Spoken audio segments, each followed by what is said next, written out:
that works for people. And is there anything that anybody needs before we go into this conversation? I didn't think so, but good to know. Okay, business model and fees. Who's gonna kick us off here? Should we divide the room like maybe? I think the room's all right.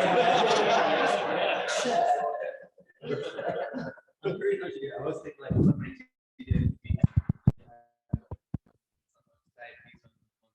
yeah, like that's a bait.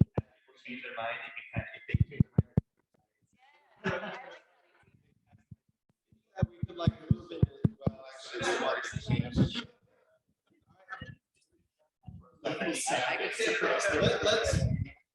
Let's try something different. Is it anybody else have an idea about how to go about this? I That's right. H.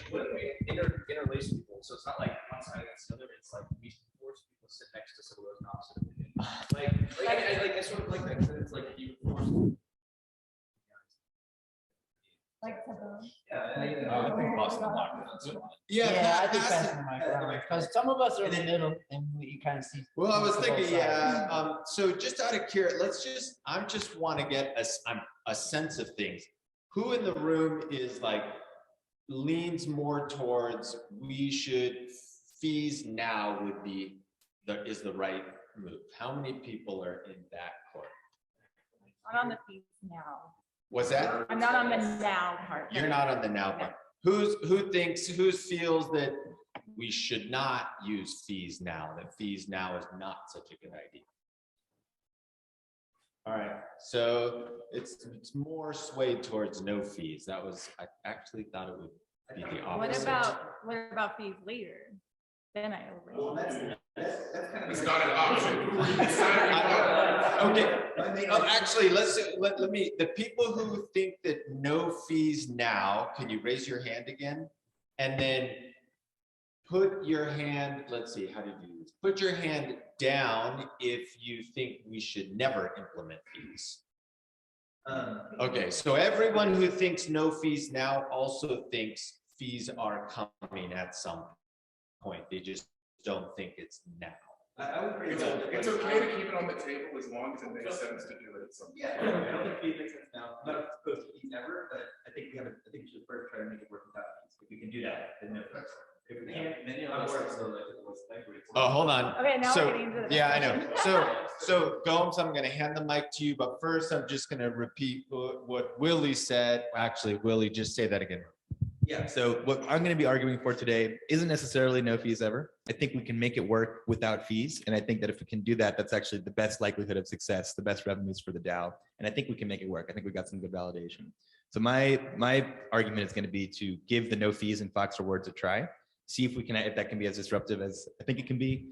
If not, then we can consider fees and I'll be more open to it. But yeah, that's going to be my argument basically. Is let's at least give no fees and Fox rewards a try and try and make that work before we just flip the fees on.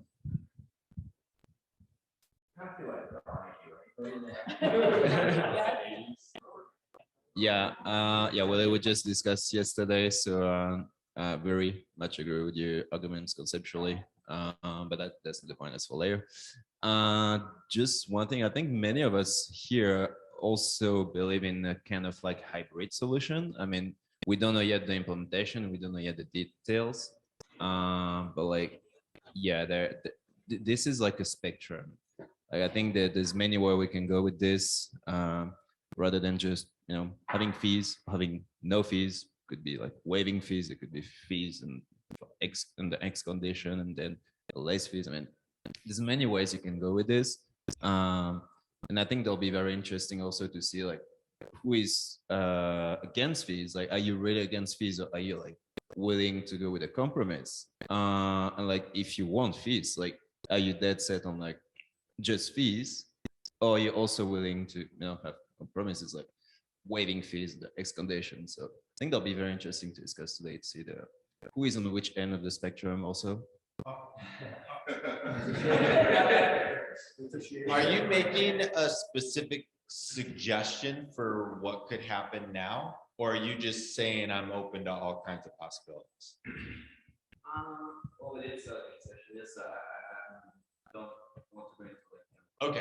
right. Okay, I see. You're just realizing this is not a yes, no, and you think that there's something else possible. Okay, great, thanks. I have a lot of thoughts on this, but I do think I think we should try to figure out a fee model. I do think that there is a way that we could potentially use it to bring revenue once we have a larger user base. My concern with adding it now is it could be a potential deterrent. It might not be. So I would also I'm in the middle of the road whether to do it now or not. I think if there was some kind of low lift experiment that we could do and implement and see the results of, not necessarily whether it drives us the revenue, but more the results of how it affects the user growth, that could be worthwhile. But my current thinking is that we should really focus on user acquisition. Like, we don't have that many users now, so I worry about potentially losing them. But at the same time, depending on the fee model we go with, it might not be necessarily a deterrent. So I think that there's ways that we could structure it that could be actually like with rewards attached to it or something, or some kind of gamification, like with levels. I've heard lots of cool ideas floating around. But yeah, I'm just on the fence. I was like, if we try to do something now, make it a quick, easy experiment. And if we see that it's harming us more than helping us, that we flip it off essentially. But I'm more on get more users first and try to figure out a good model. And then once we have, 100K users or 50K users, then we're like, okay, we have a solid user base. Now let's implement a fee structure and see what that does.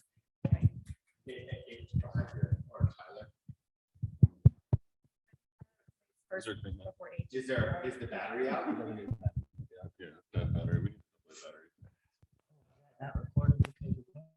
No, we're gonna have to go into wire.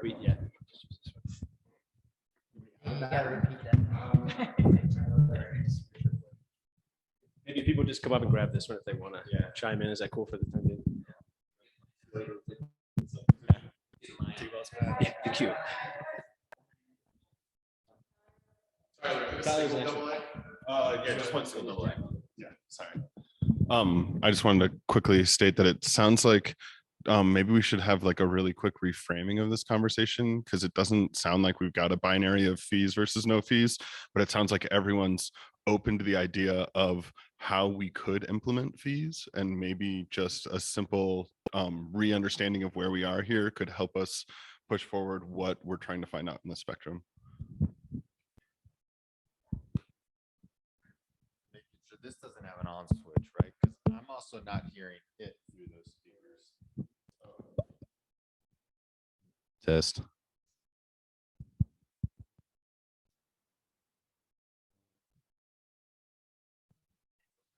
Oh, Jesus.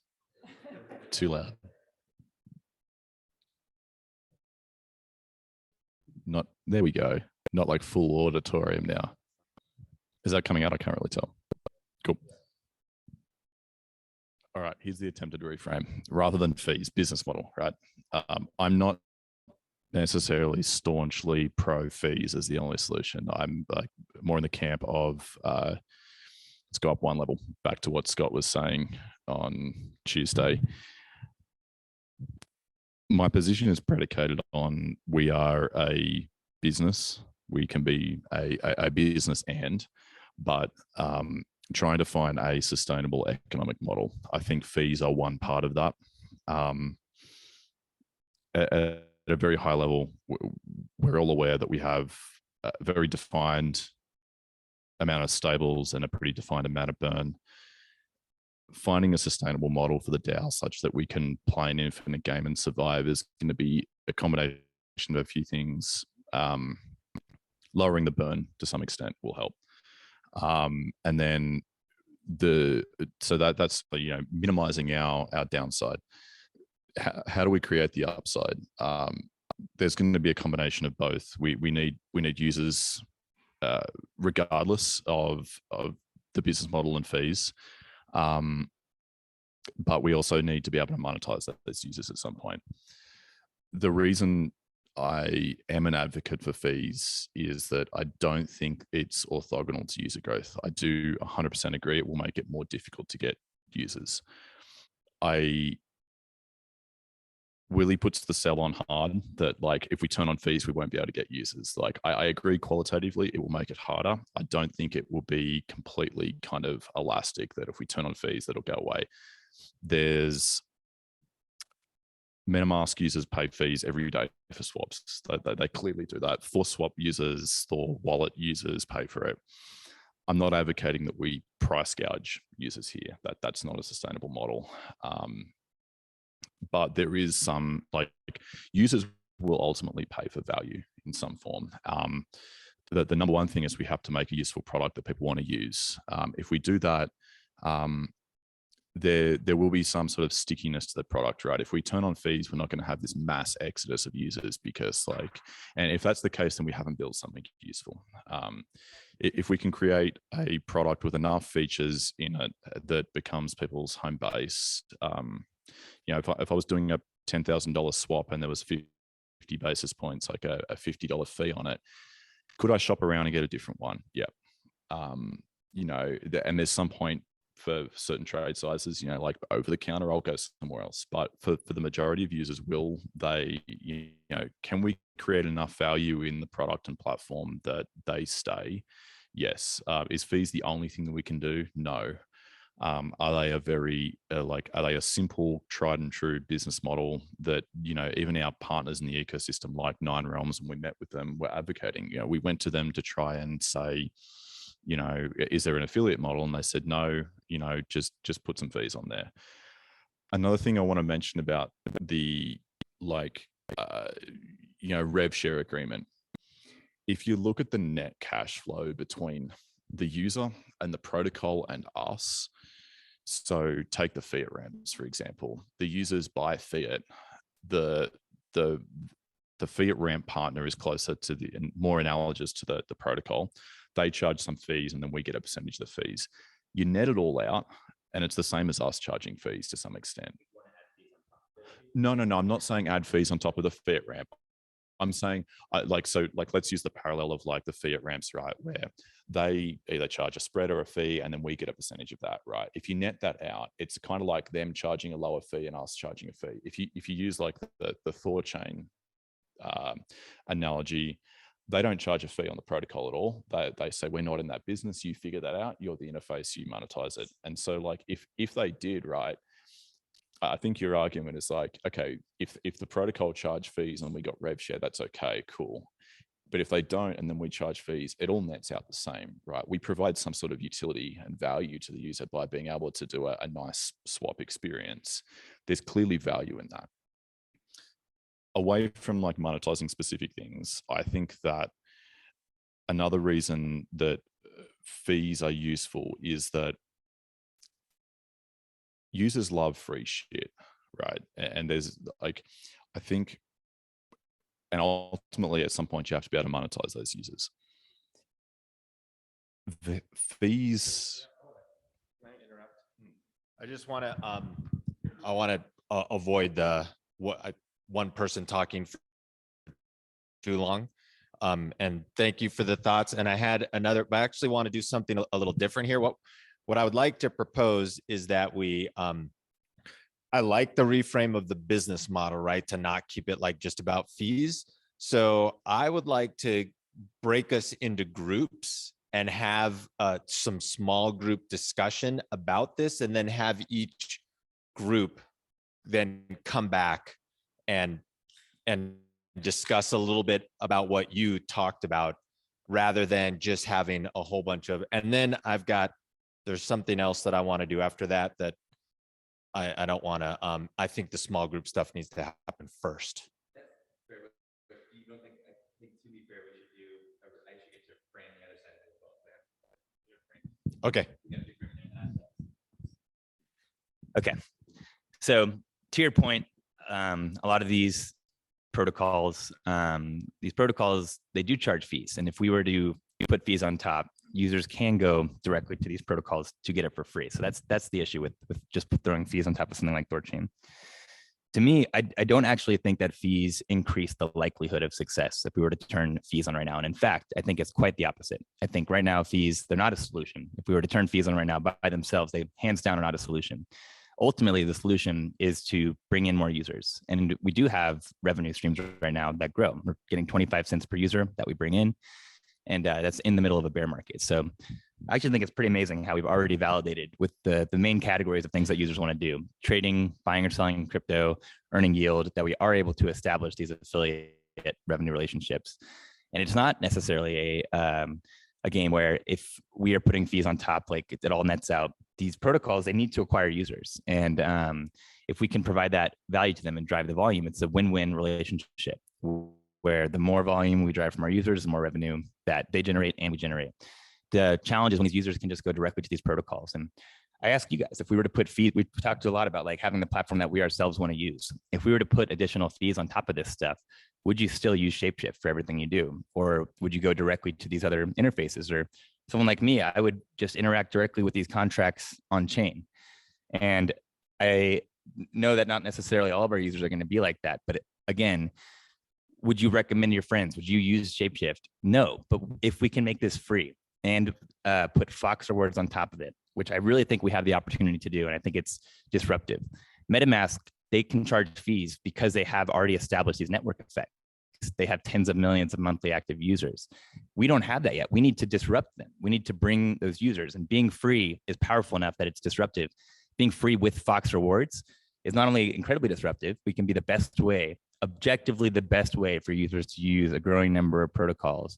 And we can build unstoppable, indefensible network effects. We have to keep in mind that we are a fully open source interface. And if we slap fees on top, again, of not protocols that we guard, but that are protocols that are open and that anybody can go directly to and access for free, anybody can come fork our code and just remove the fees and be better. I've seen everyone shaking his head, but it's true. Literally, people, one individual person could do the job of taking all of the pull requests that we fund and just merging them and removing the fees out, and then do this affiliate model and be better. They would objectively be better than us because they would have all the same functionality, plus no fees, plus they're rewarding you to use it.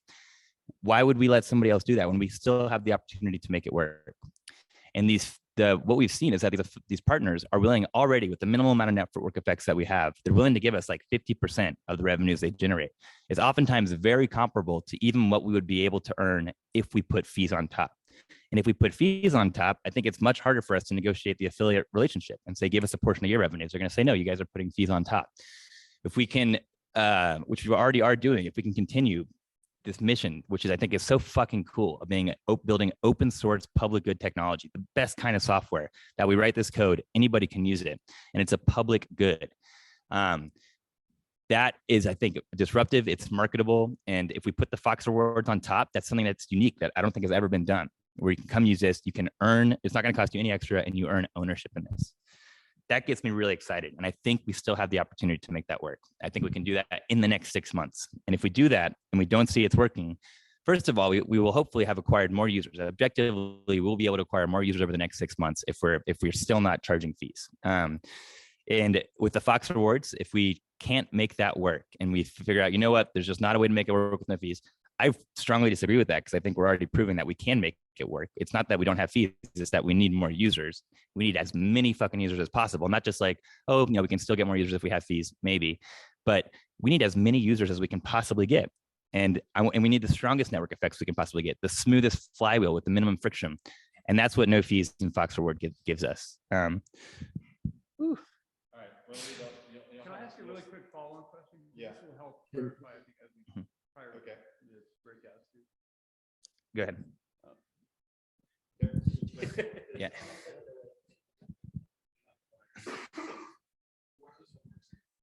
Okay.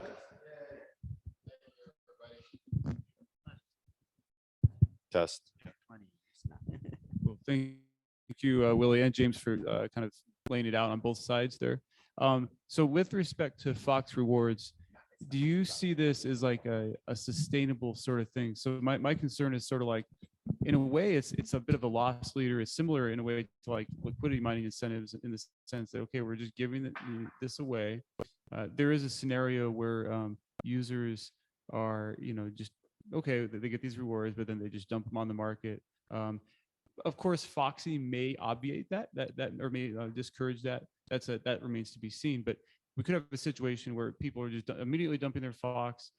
they are not sticky. They're very mercenary with this. And in that situation, these Fox incentives just might not be sustainable over time. So I was just curious to get your thoughts around that before we jump into the breakouts. It's a really good question. I don't know if I can broadcast this diagram. I have a diagram here. And this is just one example of a fully sustainable model. So I agree. We don't necessarily want to just pump a bunch of Fox out there. One interesting thing about this is that we certainly could. If we wanted to really juice this up and say, hey, we want to really use our Fox to acquire as many users as possible, we can use the same system to say, you know what, for every $1 of revenue that gets generated, we're going to give out $2. And we would do that if we saw that 100% of these Fox rewards that were going out weren't getting dumped. We could still do that. We could just use it as a way to acquire more users. But anyways, this is one example of a sustainable model in which every $1 of revenue that's generated by the user turns into 75 cents of Fox being bought on the open market. These are all configurable. 25 cents of revenue remaining in the treasury to fund operating expenses. Eric actually was thinking that 100% last night should go back into buying Fox, and that's up to the community. But in this model, we can reward the user that generates the revenue with 50% of Fox, or 50 cents of that. So for every $1 of revenue they generate, they're earning 50 cents of Fox. And users would be able to see this in the app. So anytime you're about to buy or sell crypto, you're about to do a trade, you're about to deposit into Yearn or stake to the Cosmos validator, you could see, oh, here's how much estimated Fox you would earn for doing this. We can see all the revenue that's getting generated for the DAO and the addresses that are doing those transactions to generate the revenue, and reward them with Fox, basically proportional to the amount of revenue that they've generated. So we can make it fully sustainable. We can choose to crank the dial up to really to go above and beyond the revenue we're generating with Fox as a user acquisition method. But yes, this model can be 100% sustainable, which I think is pretty freaking beautiful that we can create a model like this that enables us to not charge fees and objectively be the best. And if we can be the best interface to the decentralized universe, that's the best place to be. It's the best model for us. And if we're putting fees on top, I don't think we can ever be the best as an open source interface. Okay, so that's all helpful. John, did you have something you want to add in not too long? Yeah, if you guys can hear me, I just wanted to add a couple of my 2 cents quickly before you guys go to those breakouts. I kind of told some of you this yesterday, but I'm definitely kind of in the middle on this subject in that I do think specific fees may be worth exploring. I think we would have to talk exactly about those were, and to Willie's point, I'm not entirely sure I would support anything quite yet, at least, where we add fees on top of protocol fees that already exist when we could get a revenue share. However, I think there are situations where that might be how the protocol is designed, and adding fees might be reasonable. So to DeFi's point, like Thorchain is not really designed to ever do a revenue share. Like we're never going to get a revenue share from Thorchain, or at least as currently stands, I don't see how that would ever occur. But Thorchain is designed for the interface to add fees on top. So for things like Thorchain swaps and savers, I think some sort of small fee might be reasonable and is more akin to a revenue share than adding a fee on top, because there's no real easy way for anyone to use Thorchain directly without that. Now, that could still be forked, to Willie's point, so it's a risk. I do think ultimately, and I know some others have made this point, but I will emphasize it, is like, I don't think any degree of fees is going to have any material impact on our burn rate, at least today, not without significant user growth. So to the degree that we think it will hurt user growth, I'm not sure, like, I would vote for it personally, or I would support that, because we really need to focus on user growth first and foremost. And without that, we're just adding a barrier that probably has no material impact. Like I can't imagine a fee we could turn on that would have any material impact at our current level of volumes and users. And so therefore, user growth needs to stay the fundamental priority, in my opinion, at least for the next number of months, until we can get to a more sizable amount where fees might make a difference. And ultimately, a fee probably needs to go to governance. Like I don't think we really even have the ability to turn on a fee without this going to governance. So we would need to have a specific idea of which fee we're turning on. I think things on the Thorchain side may be more worth exploring on that front. I think the other thing we should think about with fees is that it's not just about turning fees on or off. It's about how this plays into potential Fox tokenomics. And if we can think about a token design where the fee really makes sense, and where it adds value to the overall ecosystem, that's where I think it starts to make sense. So like an example of this is something like, no one cares about paying fees on something like GMX because everybody's hyped about the fact that they can stake their token and get real yield, quote unquote. To the degree that we can create a feedback loop where the community is actually excited about it, I actually think there can be worlds where fees actually help drive user growth, drive token adoption and things like that. But just turning on the fee with no real relation to the token, I think is just going to add barriers to entry and just hurt the user growth. So all this to be said is like, I'm kind of sympathetic to both sides of this argument a little bit, but I don't see a world in which if we don't focus on user growth first and foremost, in which any of this matters. So like if we aren't focused on user growth and we're just trying to extract a little bit of value from our current users to try to help our burn, I don't see it having a material impact. Okay.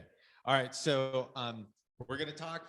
There is going to be more space for fees. And I actually appreciate, I see that we have two champions, right? Willie and James. So I think that's awesome. So, but one thing that means is you're each going to be in breakout groups. And when the group reports back, it can't be either of you two. It needs to be someone else in that group. And then you both will get an opportunity. I will actually have an idea for specific space for the two of you to.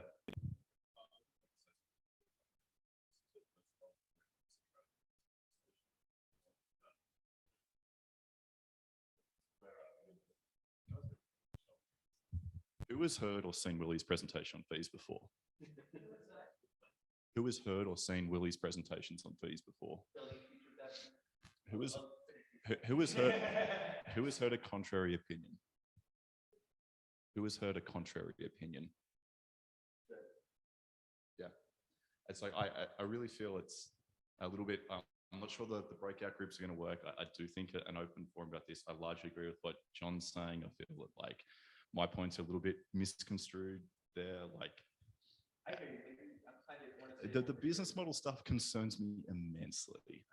And like, I really felt a little bit silenced by not being able to finish that thought. I'm not going to ramble for 15 minutes, but it's not just, what's that? 14. Yeah. So I just wanted to share that like, this is the most dire thing that's facing us. Like this is an existential threat, like about the business model. I didn't feel like, I wanted to go back and forth with others. But there's a lot of points there that, to John's point, some of these things are designed to have fees. I wasn't advocating to add fees on top of protocol fees. Like there's a lot of subtleties to this stuff, but yeah.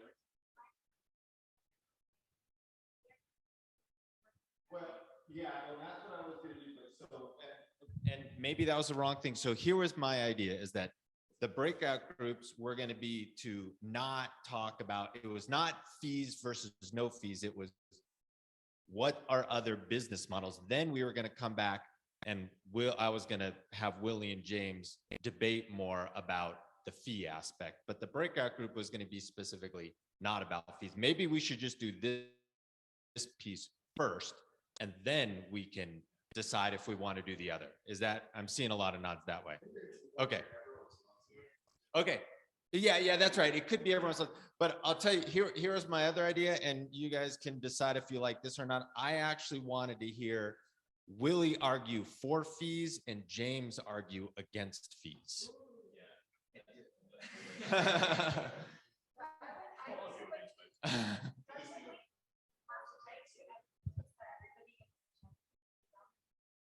Yeah. Okay. All right. We'll just pass it around. All right. So one thing, we're using the term user, and we're using that from a centralized perspective. If we lose users in the DAO ecosystem, it's not just someone using the app. It's a Fox holder. It's a potential contributor or someone that's going to be part of the community. And a fee could scare that. So I think if we had millions of users per month, you do a fee, we lose, 10% of that, fine. But, we'll still make tons of money. But like right now, it could be really bad if we lose users because it's not just a user, it's like there's so many more aspects. So. Okay, from a process standpoint, do we want to time people? There's 16 people in this room. How many people are on Zoom? 8. So that's 24. If everyone spoke for 2.5 minutes, it would be an hour for everyone. And I don't know, everyone would speak that long, but so it's a question for the group. Do we want to time people on this, or do you want to?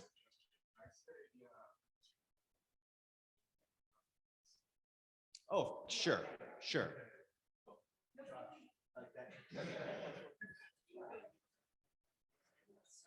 Hey.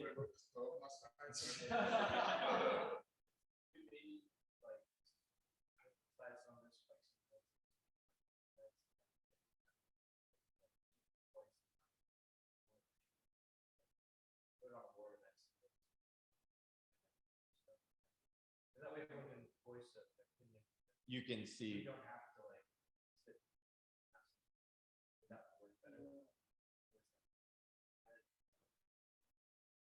Let's let everybody have a voice with their voice, and then we can. It's not that is a good idea, but yeah, I do like the we'll just, and I realize that this also dragged on some yesterday, so like yeah, I like the 2 minutes, so I'm gonna time people on 2 minutes is what you've got, and if don't use it if you don't need it. I'll keep it brief because I'm essentially Switzerland on this topic. I have no clear preference. I think both viewpoints have been well articulated. In my mind, like the most important make or break for the DAO is that we need to find a product market fit. People need to want to use ShapeShift. If that doesn't happen, nothing else matters. If it does happen, I feel like either approach could lead to sustainable profits for the DAO. Trying to think of anything else worth saying here. You know, I did kind of express earlier some concerns that potentially maybe the Fox rewards would be sustainable. You kind of presented a flywheel, perhaps as a counter to that.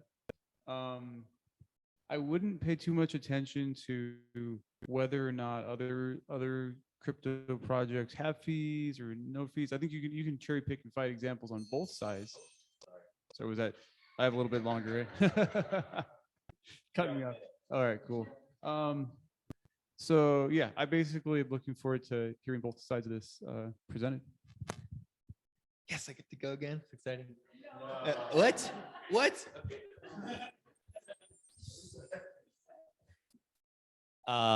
I've been talking to a couple people about an idea that I had, which is kind of stealing an idea from Giveth. When you donate, they have an option to support Giveth as a group, right? When you donate like 100 DAI, there's an option that defaults to on 5, 10, 15% to donate to their cause. And I don't think we lean on that as much. We're struggling with this identity of, are we a business? Are we like, where are we? And I think we do need to embrace this sort of open source public good. And I don't think it's unreasonable to say, hey, you're running a trade, you want to give 0.5%, 1%, 2% back to support an open source public good. That way it gives people the option to show the support for the project, right? To say, yes, I see value in ShapeShift, or I'm just running a trade today. I don't feel strongly one way or another. And right now, I don't think it's going to move the needle. I think that's the big argument, really, of like, if we turn it on, we're not going to it's not going to extend our runway dramatically. But that kind of thing, once in a bull run, you're doing 50 million a month or whatever in volume, and we're taking, 1% off of these. That turns into a shit ton of money right away. So, and we're not forcing fees on people. It allows them to express their desire to show support and value in the DAO. Anyway. Yeah, we'll go through everyone. One thought I had was that there's a world in which fees could increase stickiness and benefit tokenomics, where if we said, hey, if you have a default state of the app is there's some fees where it makes sense to do so, where the protocol is designed for that, Where if we said, hey, if you have 10,000 Fox in your wallet, ShapeShift, it's free. And that seems to me that it would, like if I had invested in that, I would keep coming back to ShapeShift because I've got some connection. I've paid for some Fox. I'm now a community member. And you get a little gold star up in the corner when you connect your wallet. So even if you're a premium member or whatever we call it. Just a thought.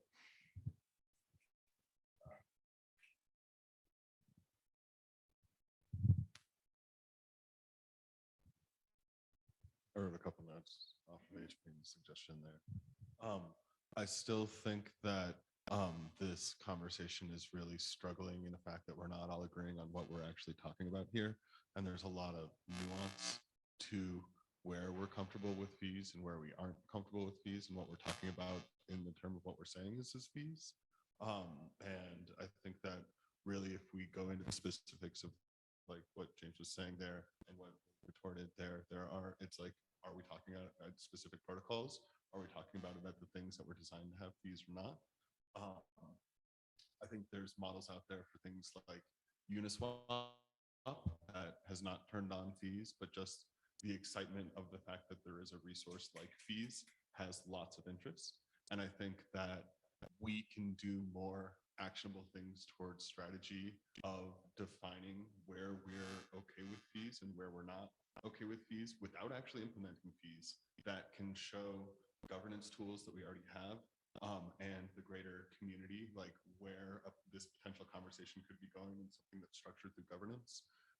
We have really awful models of things like Fed interest rate stuff, things like that, that announce on a regular schedule, that we could have a governance cadence that once a quarter, once a thing, the conversation of if we are interested in raising fees on specific things, on specific protocols, changing where we're okay with the governance having the weight or control on how we could turn on fees or turn them off, change the amount that it's there, is all within our fingertips and something that could be used very similar to how Uniswap is engaging interest without actually doing anything with fees, but really put that into the hands of the community. So we have a fee season basically every single time. Thor has a very similar sort of engagement with the community of raising the cats.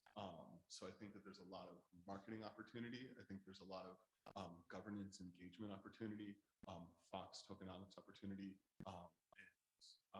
really ways in which the model has been proven by other people, but hasn't been actionable in ways that we're more positioned. So than others.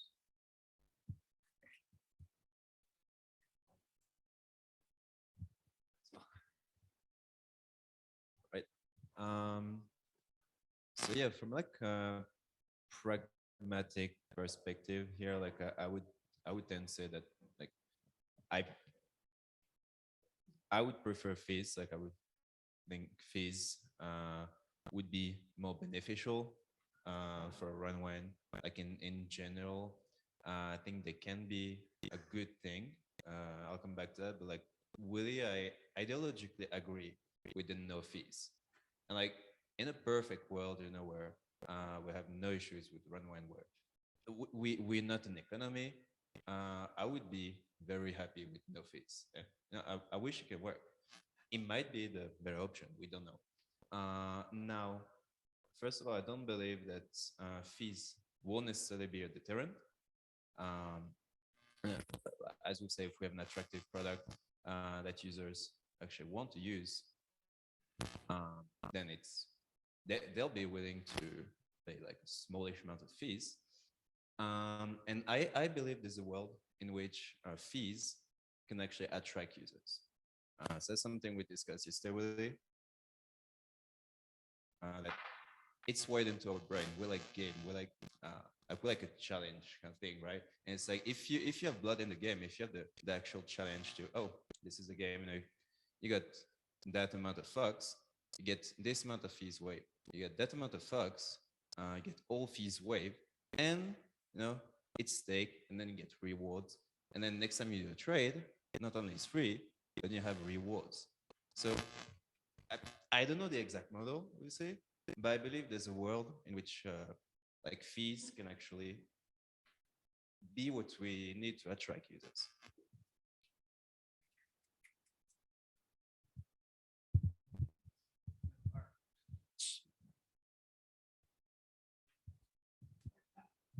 So I'll keep it simple. So I think in general, I'm against fees just because I think really what we need to do right now is attract users. And I think me personally, I'm similar to Willie where if I have, I probably know more than some users, right? But if I can just use a different interface to get no fees, I'm a cheapskate, I'll probably do that. So for me personally, it's not that if fees were turned on that I would stop using ShapeShift, but I would consider not using ShapeShift. Where now it's can I use ShapeShift to do that, and I do that. So I think really we want I agree with a lot of the points. I love ideas about we have fees, but if you hold so much Fox, you don't have to use those fees. I think those are incentives. But I think the quickest way to fees are typically a bad word. I think when you hear it, right? Like ShapeShift, if there's fees, you consider it. I think if we want to attract users now, which we need to do, because we all agree, the more users we have, the more options we have, right? And so I think that's what the focus is. And I think saying that we have fees is going to be less of an incentive for new users. And I think that's what we really need.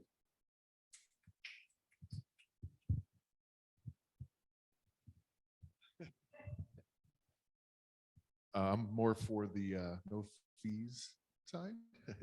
At 100,000 users, which we're not even close, what is that a per user right now?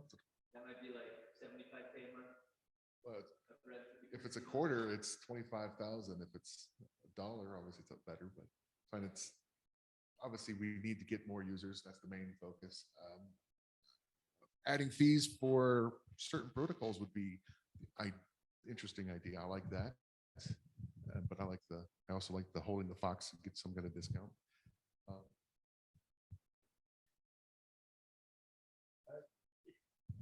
Yeah, we'll get there. Okay, cool. So I guess this is also sort of a reframe in the sense of, I think we're talking about fees, but a recurring thing that I'm writing down as people are speaking is the timeliness. And most people are like alluding to or directly saying a product that people love. And, and I guess I think this goes back to a roadmap conversation, actually, that needs to be solidified and figured out in terms of figuring out, do we have a product that people love? Do we have a plan to build a product that people love, or that's at least at parity with what's expected within the industry? And how will we keep adding features that will get people to keep coming here, that are like cutting edge within the industry, that people will love to keep exploring and using, and seeing ShapeShift as a place to, explore those new features. The other thing is building up basket size within the app, right? And so driving revs per consumer right now, it's like 22 cents or something, right? Building more product feedback loops where a user is then doing more transactions on the app will then not decrease the amount of users we'll need, but increase the amount of users or revs that users will individually drive through without adding fees. So I think there's a couple other conversations that might need to happen tangentially to this one that revolve more around the product and how we are using the product and our tooling to encourage use and drive revs there. That's tangential or supplemental to this conversation. I think I'll start off by saying I don't have any ideological opposition to turning fees on, but I don't think that it makes sense to do that right now. So fundamentally, in order for us to have a valid claim to charge fees, we have to provide our users with commensurate value. And in order to do that, we have to provide them with utility that can't be had elsewhere or cannot be held elsewhere cheaper. And currently, I don't know that we're well positioned to do that. What I worry about is that in charging fees, fundamentally, what we're doing at this stage is taking some unquantified risk in terms of losing users for an upside that's not that substantial. So Uniswap, for example, takes 0.3% fees, right? We had $5 million in volume, in trade volume across the platform last month. That's $15,000 a month. I think our burn rate is just over $230,000 a month. So that's, we're taking a risk to user acquisition in exchange for a 6.5% reduction in our monthly spend. I don't think that's justifiable right now. Now, if it were the situation where we had 2 million monthly active users, turning on fees might cost us 25% of them, but turning on fees meant that we were bringing in $500,000 a month in revenue. Then it would make sense for us to do that given our current burn rate. But right now, I don't think it makes a tremendous amount of sense. And if you think about the situation that ShapeShift found itself in after KYC was implemented, right? 95+% of the user base vanished, right, as a result of that. And even when KYC was turned off, those users didn't come back. Right now, we need to position ourselves to attract and retain users as ably as we can. And I think that right now, the $15,000, $20,000, $25,000 a month we might be able to earn monthly by turning fees on just doesn't justify the risk that we'd be taking in doing so at this point. So I have a couple thoughts. One, I think that there is a way to meet in the middle. I think that a decaying fee structure, that if we were to implement fees where it eventually got turned off and we got to no fees again, could be implemented and successful. I think too that if we don't add fees, we need to start adding revenue generating sources to the platform, whether through partnerships, allowing people to come integrate to attract new people. I understand future blood is a thing, but we can address that when that happens. Okay, so really, I think at this, and I know it's being broken down as fees and no fees. It's a business model conversation and strategy. And I think that in my thoughts on this, I'm kind of in the middle of the road, but at the same time, I think that we use affiliate revenue as, a conversation of like kind of getting around fees. Affiliate revenue is they're getting charged fees and we're just capitalizing on it. There's fees there. We can't say, oh, no fees, but we have affiliate revenue coming in because technically if our users are using that protocol within our app, they're being charged fees. So, I mean, it's kind of a gray area, but I think so there's different aspects of it. But so I think that to some other points, we have to start generating revenue. And my concept is it might not be something that we can implement immediately, but I do think that it does us justice to think long-term here. Yes, maybe we turn fees on in the immediate, or maybe we don't, but we also have to have that backup plan to where do we go from there? How do we continue to generate revenue to the DAO? So I kind of came up with like an idea that I hear a lot of people kind of playing around with, and it may or may not have the ability to do it conceptually right now, but so it's kind of like a application store built on smart contracts, where we have a very strong base level of product that has value or can provide value to our customers. Some of the things that I see in that base model that are included are like, you can bring your own wallet. You access assets on multiple blockchains. You can safely bridge assets between chains. You can obviously trade assets. You have on and off ramp capabilities. You have validating staking assets. But we can do things with that where we can play around that. We have yieldies. We have Fox rewards. We have, and as far as like the validating staking things, we can offer the like default like staking to ShapeShift validators or staking to Arceus, but not to like other validators that are out there. For this to be like an app store, I'm saying, so to get that added feature, you would basically enable the smart contract that is time limited. So, someone purchases for like $2.99 for like 45 days or maybe 90 days, they get access to that. If they want to continue that, they continue to pay. It's a subscription model, basically. If they don't, they no longer need that. They no longer pay for that. So it's like a la carte thing. People choose that. Why people or why other protocols would want to come to us to be involved with us? We have other values. We have decentralization. We're decentralized. We have the fact that they can participate and get some of that revenue, that $2.99 or whatever, they can get a piece of it. So it's a broader idea, but I think we can generate revenue in other ways, whether it's fees or not fees or revenue sharing. I think we can bring partners in and we can capture that value.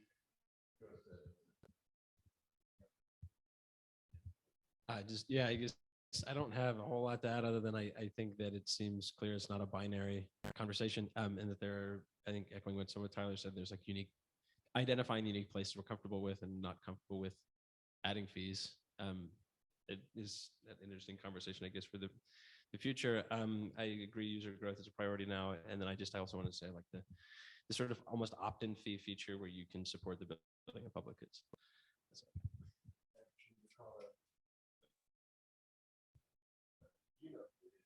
Cool. Yeah. Yeah. So we have.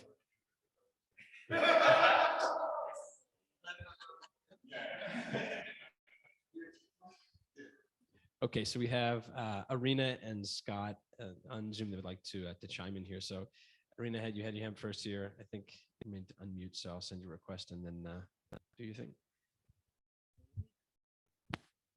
GM everyone, can you hear me? Hey, so it's Arena from marketing. I'm probably going to repeat a lot of what everyone has said, but I'm leaning more towards some kind of combination of fees and no fees, I think. As DeFi said, we're a DAO, but we want to be profitable and be sustainable. And I don't know what the optimal solution is, but I really think if the product is worth it and has enough value, people will not mind paying a small fee for a great product or service they receive. Personally, I would not mind paying a fee on ShapeShift if it has features that I cannot access elsewhere. And I love the fact that we're an open source public good, and that is very powerful. But the revenue we're generating now is clearly not enough. And that is the reason we're exploring this topic in the first place, right? Therefore, I think we need to explore all options, and maybe the solution is no fees, but I would love to see a solid business case for and against, and then probably take it to a governance vote. So that's just my 2 cents on it. Thank you. Thank you, Arena. Scott, you're on too. Hey guys, can you hear me? Yes. Perfect. Hey guys, a lot of great points here. A few things I want to touch on to help drive some of this conversation. That concept of identity, who we are, it's not a right or wrong question, right? It's really about synchronizing our views and how we allocate resources and make investments moving forward. There's just no wrong answer, but we all have to be on the same page as far as what we are, because ultimately that's going to drive this. As far as the fees versus customer growth, I mean, you know, I'm kind of with Ken in a way on this. Like I'm a little bit Switzerland because there's a lot of valid points. The most important thing for me here is the time period we're talking about. So if the goal is immediately after this week, do we turn on fees or not? Like that is potentially a different answer than long term. Should we be implementing fees?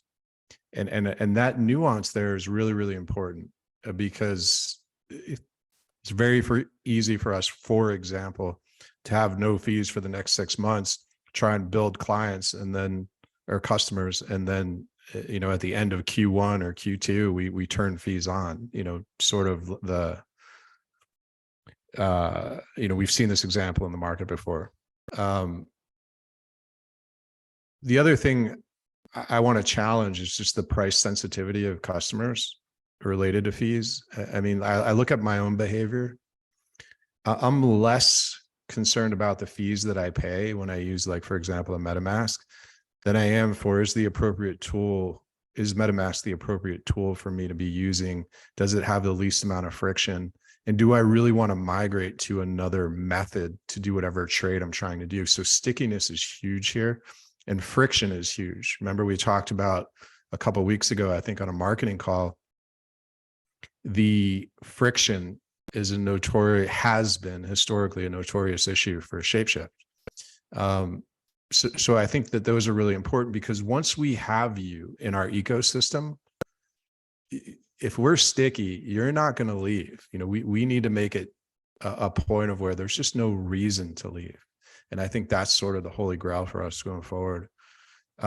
You know, when I think about fees, you know, when I play devil's advocate here, I think fees, yeah, of course, we need to find a revenue stream, but on an immaterial customer base, you know, in my view, an immaterial customer base, like to me, I don't know, like I get it, but I also want the focus has to be on growth. As a startup, your only goal is growth. Flip side of the coin, playing devil's advocate to that, I've seen no empirical evidence that we have the ability to generate meaningful growth. And when I mean meaningful growth, I mean parabolic growth.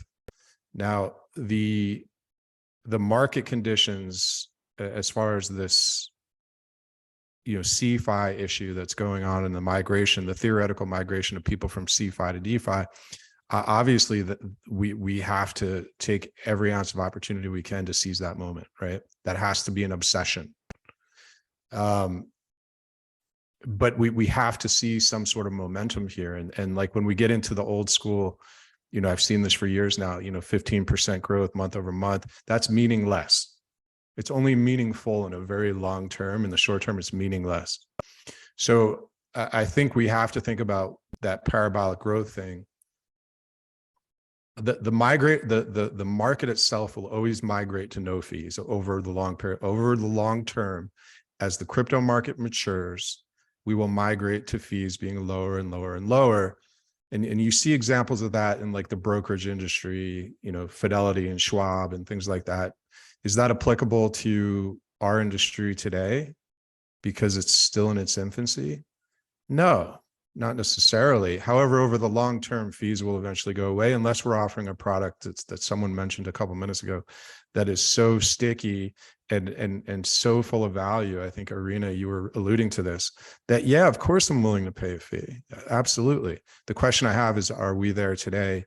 And is our user base enough to make that meaningful? And I don't really know the answer because I think we can go either way, which leads me to the most important point here. This debate is very, very healthy. We talked about having these healthy debates before. To me, the right answer is the commitment that we gather as a group moving forward. Like I agree, this is the right way to move forward.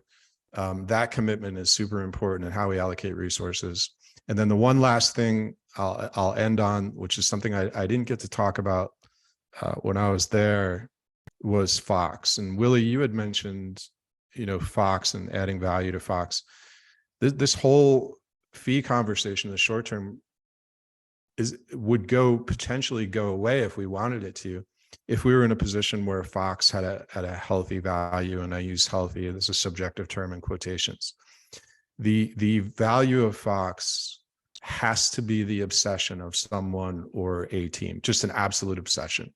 And I can't emphasize that enough because it gives us breathing room when it comes to these things. So if we left here and said, yes, fees, let's move forward with fees, and for some reason, a few months from now that failed, that's okay. Why? Because Fox gave us that breathing room and we can make mistakes. So let's fail quickly, make adjustments, and move on from there. So those are my 2 cents. Hopefully that there's some value there, but just wanted to share that with you guys. Thank you.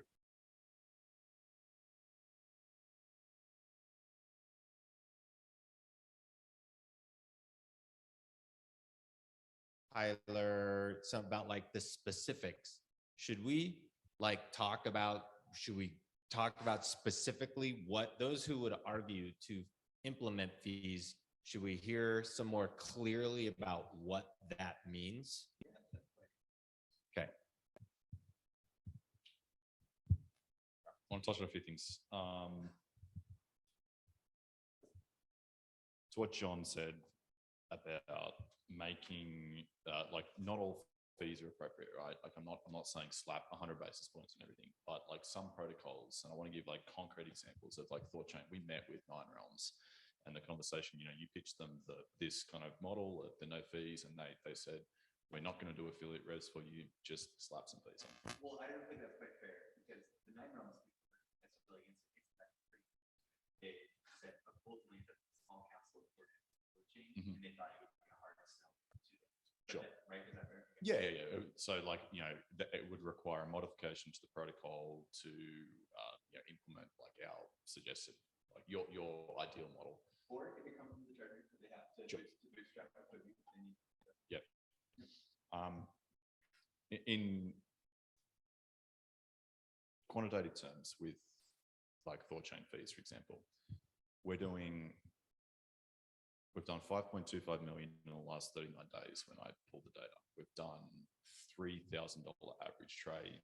There's 1,700 trades that we've run through.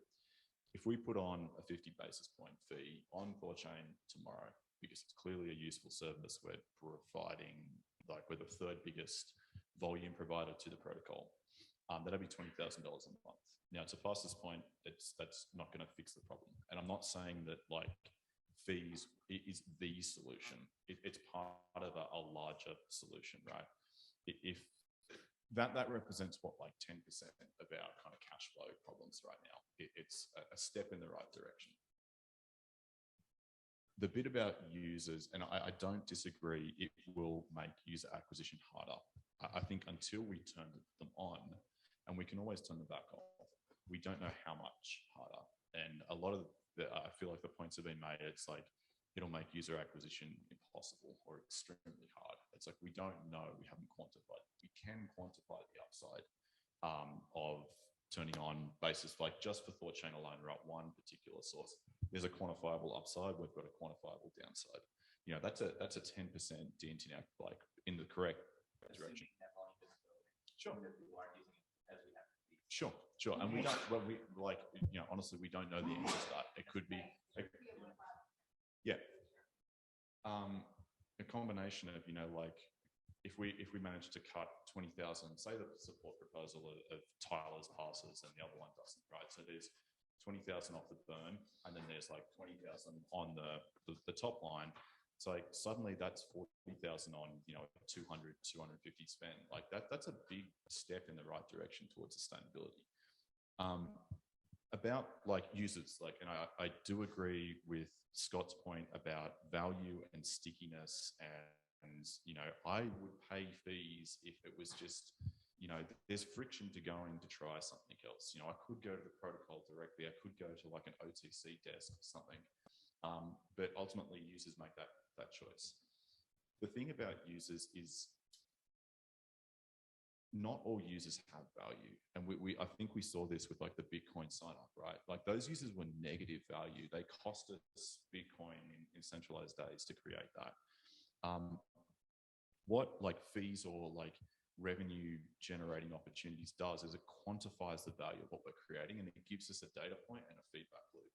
Like everyone loves a free thing, and you know as well as I do about the penny gap. You know, perhaps it's only useful because it's free, and that'd be a shame. Like we have to create more value than just a free product. You can give away incentives and attract people, but like we have to create something of value. And if we can generate revenue from these features, it's a way to quantify how much value we're creating and what we can double down on. And that's not to say, you know, like double down and add more fees. It's like just like in some yeah. Even things like, you know, the 1-inch integration, because there's affiliate fees there. If you look at the net cash flows, it just means the trade's going to be more expensive, right? You know, like if we're going to get a quote from 0x and from 1-inch, and one of them's got like an affiliate thing, it's like the protocol charges the fee, we get a part of the protocol fee. You know, they still end up paying us. Another part of it is the flywheel model that you talk about, like, in order to be able to give back that revenue to the users and the community, the revenue's got to come into the DAO to start with. And it's like fees are one revenue stream amongst, we need diverse revenue streams, but they're just a very clear one that we can use to kind of kickstart that. Tokenomics wise, it also creates forced buy pressure, right? If we added a fee on a ThoughtChain swap, there's 20K a month of forced, and we use all of that affiliate or all of those fees to buy Fox back off the market. There's 20,000 a month of forced buy pressure. You know, by using the product and doing something of value, doing a swap, they're doing that in combination with something like, you know, stopping the forced sell pressure of the bond selling. It's just one of these things that we can do. The other question I want to pose to people of like, you know, it may not be appropriate now, right? The question is, when will it be appropriate? Where will it be appropriate? What aspect of the product are we going to charge fees on? Or like, you know, what product offering and how much? And to PTT's credit and others that have put together that model, you know, that time phase model of stuff, it is super useful. And that's a huge step, and we need to continue to iterate on that. I just worry about, okay, say we acquire 1 million users 6 months from now, we're looking at 4 months of runway. It's like, do we then sandbag them with fees, right? You know, is it like 1 million users and suddenly like bang, slap in the face? Does that murder the user base? Like, you know, we just need to, what Scott's saying, over time, yeah, like markets and products will get more efficient and fees will trend towards zero, right? You know, I do agree with your thesis that like it ultimately becomes the 7-minute abs or 6-minute abs, the race to the bottom, right? We have to play within the constraint of the runway that we do have. And this is the bit that I find really hard to quantify, that like we'll get all these users and then how do we monetize them? And I worry that we can end up in this situation where we've got a bunch of users using a thing, and then, but if we don't turn them on early and figure out what actually creates value for users as a product and a home base and platform, turning fees on to a small amount earlier as an experiment gives us a quantifiable feedback loop of where that value is being created, and we can focus on those things. I'm just concerned we'll end up with, you know, some sort of user growth, and then like no, we've got 4 months of runway left and no kind of clear way to monetize them. Like users are important, like building a product of value is super important, but we need to tighten that feedback loop. Does StoreSwap currently charge a fee? About 50 basis points, right? Maybe so. But there are a couple other free interfaces that StoreSwap and StoreWallet, but that's fine. But it'd be cool. Like, it would be great to know why, like, are we seeing the growth because we're free, or are we seeing the growth because we built a product that people like and they couldn't be bothered going elsewhere, right? Thank you, DeFi. Great thoughts, and I really do enjoy debating this with you guys. I love the healthy conversation. This makes me bullish. Yeah. Okay, so just while we're being clear on what fees are, I do want to differentiate between protocol fees and application fees. I'm not against protocol fees. In fact, like if we build protocols like Yieldies and stuff, I'm all about charging and monetizing fees with that. Where I am very much against fees is on the application layer. I think if we are building an interface to these decentralized protocols, these services that any user can go access, even our users, even if we're sticky and they're using ShapeShift, they can get all the benefits for free. But with Wallet Connect, go directly to these interfaces, which we will have links to in our UI, and not pay any fees. And savvy users, whales especially, fucking care. It matters. This every single 0.1% adds up on every trade. Similarly, they care about maximizing their revenues. And if we can make it free and give them Fox rewards and make that sustainable, that's the best. Whales care about that. And we've seen examples of that time and time again. As soon as SushiSwap was a better way to provide liquidity because they were adding sushi rewards on top of it, they vampired over 50% of Uniswap's liquidity, over $1 billion of liquidity in the course of a week, because the whales fucking care. I hear all this like talk about how if we don't have fees, we're not monetizing our users, but that's simply not true. In fact, we're doing it right now. We've already validated with minimal network effects that we can establish affiliate relationships for buying and selling, trading, and earning yield. The 3 most popular things that crypto users want to do. And my argument is that if we put fees on top, those fees are going to be very comparable to the affiliate revenues that we're already generating. And if we add fees, we might not be able to make the case to get the affiliate revenues. In fact, I think the grant revenues that we can get over the course of the next year are going to be bigger than the fee revenues we would get if we were to turn fees on right now, because we are that open source public good, the perfect candidate for these grants. Whereas it's like, oh, we're going to just slap fees on top of your protocol. That's not super valuable to these interfaces. I don't think we should count on our ability to outbuild everyone else and build features that are just so amazing that users are happy to pay these fees. Because first of all, we haven't seen it. If we do that and we decide, oh, we realize that being the decentralized interface, that alone is valuable enough to be able to charge these fees. First of all, let's prove that out, and let's not turn fees on too soon before they're even going to move the needle. It might actually destroy our chances of ever being able to get to that point where we have enough users. Yeah, we should not count, especially as an open source app, we really should not count on our ability to outbuild everybody else and be the best and build features that are just so great no one else has them, when anybody can just come fork it and take the fees away. The only way to have a sustainable model here is to build network effects, and not only just build network effects, build the strongest network effects. And the way that we do that is by minimizing friction and being disruptive. Not only, like, free is powerful, free plus Fox rewards That is the best app. You'd have to be crazy not to use ShapeShift if you knew that you could use it for free for these protocols and earn Fox. You would have to be crazy. That's what I want to build. I don't want to build something where we're hoping that we can just make these features so great that users are going to be happy to pay the fees. Let's make it so that you'd have to be crazy not to use ShapeShift if you knew about it. That's what's on the table for us in the next 6 months. If we try that out, it doesn't work. Again, first of all, we need more users anyways. If we try to do fees right now, it's not going to work. And I think it could actually fucking kill us. But if we can make this work without fees, that is so powerful. That is so fucking cool. It's disruptive. And it can bring us that parabolic exponential user growth. That is ultimately what we need to see to survive. We've got 12 months of runway. It took us 14 months to get to parity. And we've just now got that. And now we have the opportunity to innovate. Like, should we just slap fees on now that we just got to parity? No, let's build things that users want. It does seem like there's some consensus that just slapping the fees on isn't really the right way to do it. And that we prefer, if we're going to do fees, let's do it creatively. Let's do it in a way where we're still rewarding users with Fox. I would objectively say that no fees plus Fox rewards is still better than fees, but you earn some Fox back. Or if you hold enough Fox, there's no fees. It's still better if we can make it work without fees and giving people Fox rewards. So let's try and make that work. And if we can't do it, I will be much more open to adding the fees, but it's too soon to give up. And now we have 12 months where we can actually build things that users want. I do not want to prioritize over the next 6 months fees, because fees are not a feature. Fees are not going to bring us users. But making this work with no fees and affiliate revenues, which we have already validated, can work. And it's not always just fees. I want to make that really clear too. With 1inch, for example, it's positive slippage that they give you. And they already take that positive slippage, even if you if you aren't an affiliate partner. But if you drive the volume, they split their revenues that users are going to pay no matter what if they go to 1inch with the partner. The cool thing about the affiliate model is that it can apply to any business model.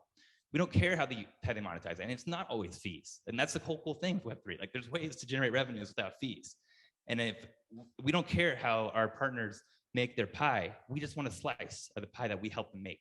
It scales to every type of model, even Thorchain, who doesn't have it right now. Like, if there's another protocol that competes with them, that's one big thing right now. They don't really have cross-chain competition. But as soon as there is, if we have the users, the whales know they can use ShapeShift, never worry about fees, and earn revenue. It's the best way to use it. Then we have a lot of negotiating power. We have the network effects to go to any of these protocols and make a proposal and say, hey, we'll prioritize you guys if you share some of your revenue with us. If not, we're going to go prioritize a competitor. That is power, and that is power that cannot be forked. And thank you, Willie. So I have a question with respect to affiliate revenues. To what extent have we actually validated that this is a sustainable model? You know, we've done some affiliate revenue successfully, and theoretically, it sounds fantastic. It sounds really good. It sounds like a win-win. I mean, it's a classic sustainable business model if you get all the knobs dialed in correctly. But just looking at the dashboard, so we have and this is the revenue dashboard. We have under the affiliate revenue section, Bankside, Yearn, and KeepKey.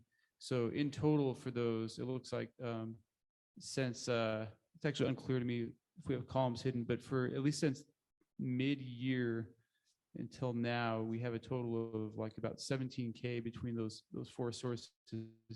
Whereas if you look like, you know, at the validators, that's been okay. Right, because if you just look at those numbers, it doesn't look like strong validation. Do you guys know roughly, if you were to add the missing data, how much more that is? Yeah, when I frame it a little bit differently, it's more about just per user. We have validated that we can generate like 10 plus bips per trade on trade volume, 50 bips on fiat on and off ramping volume.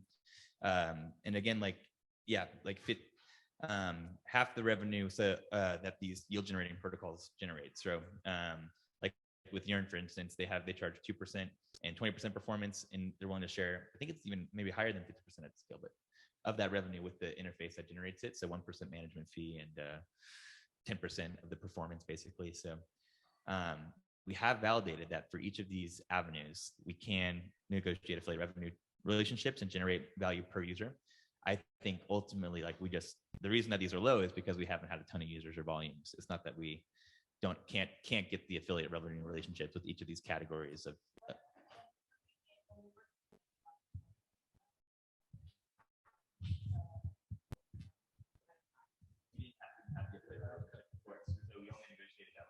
can you do the math in your head? That would be 5,000 a month or 50,000. That would be 5,000. Yeah, like we were doing 1 million volume on Banksa when we were centralized during the bull market. So that's still, like, to Kent's point, and this is also, I think, a really good point, is like the model that we have. Granted, we could bring in grants and stuff, but I if we are looking at ways to monetize our users, I think we need something stronger than that. Like, that's not going to sustain us even if those volumes get back up to $1 million. Well, the fees wouldn't either, right? Because the fees would still be $5,000 a month. Like, are we going to charge 10% on the fee? Well, no, I'm not talking about fiat ramps per se, but I'm like, just take this, what James or what Josh wrote up there, what James said, like, this is potentially 20K a month just on ThorChain trades. And I'm just playing argument, right? And that's with our current users. If our users double every month, say theoretically for the next 6 months, what does that get? Well, if it doubles every month, then that's like, it's huge. Let's say by June we're at 150,000 monthly active users. What does that number become? Well, if we double every month, then even the affiliate revenue would actually get us profitable. We wouldn't need the fees. We get to 1 million users, period. And the affiliate revenue. So that's why I push back on it. It's just the fees. Sure, if we were double, yes, but it's the same thing with the affiliate revenue model. Yeah. I don't know. To me, this actually seems like a worthwhile experiment. And the reason is, and I think James had a really good point. Like, I think we can grow. I agree. Our user acquisition, stickiness, and retention needs to be like our biggest focus. But a tiny experiment like this, just on ThorChain swaps, and if we can easily implement and see if it has a negative consequence, we rip it out. But I just think it could be a worthwhile experiment. That's all I'm saying. Yeah. So one thing I hear said a lot, or has been being said, is that if you're open source, you cannot freaking make money. It's very hard to make money because someone can just, duplicate your repo and outdo you by having no fees or having something that's not there.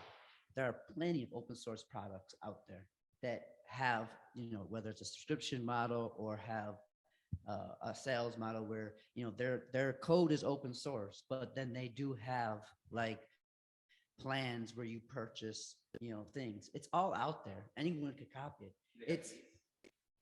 Fees is just income generating. So basically, an example that comes to mind is like Bitwarden. Bitwarden is, an open source password vault. And the technologies that they do it, the reason why they're open source is because they want everyone to have the ability to see and review the code and make sure that it's legitimate and nothing's hidden in it and blah, blah, blah, blah. Okay. But they do charge on top of it. They have a free version, but then they have the additional layers for things. And all those things, you can see how they're making that money. Why isn't someone just running out there duplicating their code and then just outsourcing them and saying it's free for everyone? Because one, there's intrinsic value in name recognition and in trusting the source and being able to know that, they're there for a specific, reason. They have something that is in line with what you believe in, the ethos or whatever. We have that. We want to be decentralized. We're trying to build that, decentralization and having those ideals. It comes at a cost. People realize that. And I know you made the comment that whales will just leave. They don't want to spend extra money. I think whales, to a large part, would see a value in being on a platform that's completely decentralized if they have those ethos and believe in that. And also, if it's private, which we have the capabilities of being, to where they don't have to worry about extra things happening, from their transactions or their inputs into the platform and stuff. So I think if you build that value, whales or not are going to see that I'm willing to support this for these reasons. Decentralization for what other things that can bring. And we're not even kind of talking about, we're dancing around, like there's parts of the world that can't have access to these things. If we build a decentralized platform and they're willing to pay a fee because they just can't do it because they're blocked in their countries. And if we, don't capitalize on that, I think at some point we lose that time on that. And I think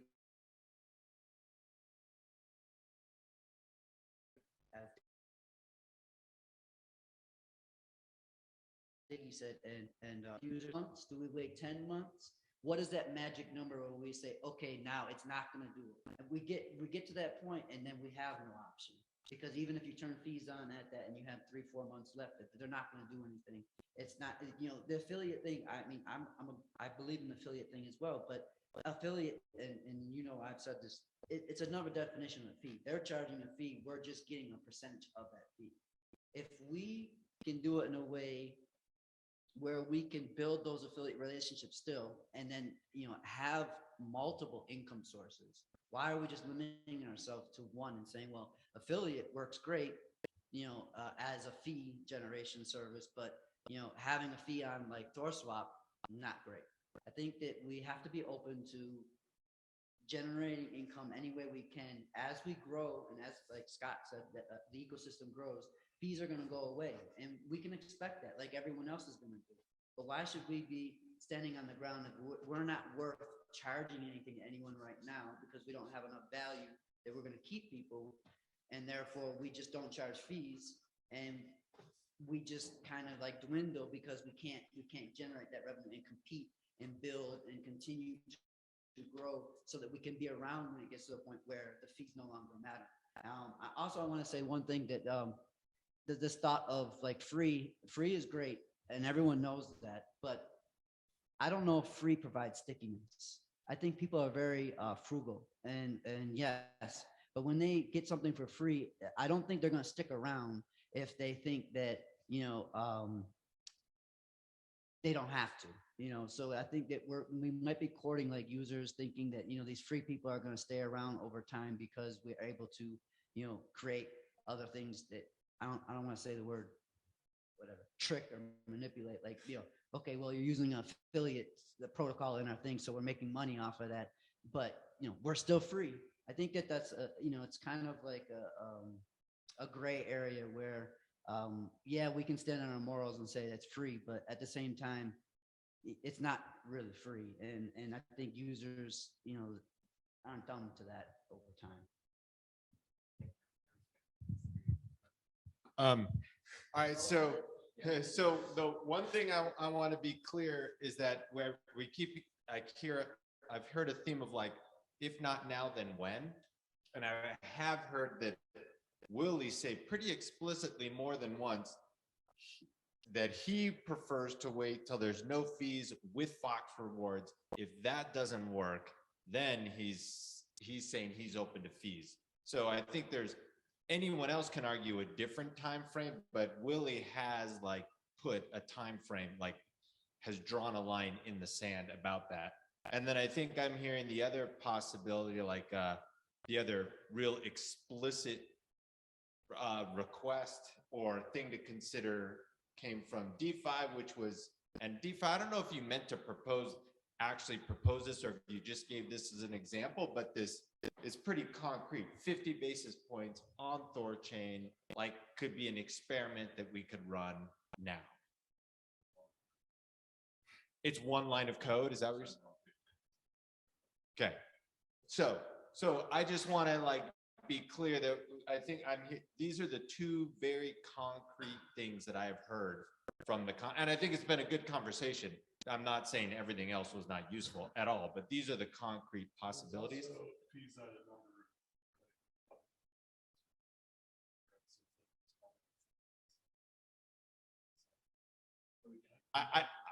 That's true. I just haven't heard a concrete suggestion about that, whereas these are two like very concrete ideas. So yes, there's the idea of like, we'll wait for a certain point.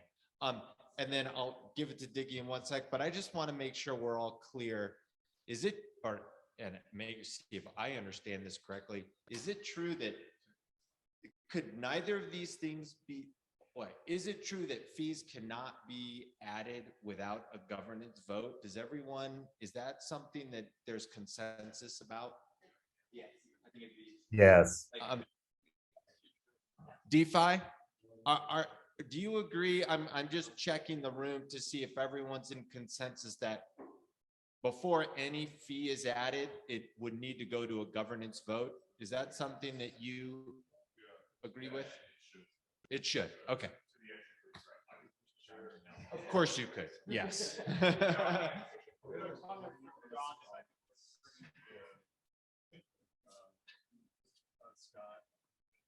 So Scott says, assume this conversation is in the immediate short term, long-term fee degradation concepts are important, but aren't relevant in the short term.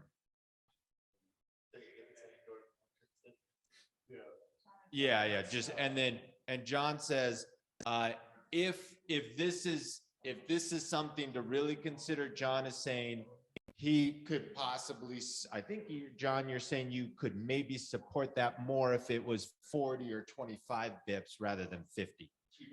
Yeah, I think that if we're going to try to, yeah, I think that it's better if we're going to try to. Do I hear 49? Okay. Hold on, everybody. We got John, go ahead. I was just, yeah, you kind of read it right, but I was just saying, I mean, this is the sort of thing that should be debated in governance, is if we're going to try a experiment, what exactly does that look like?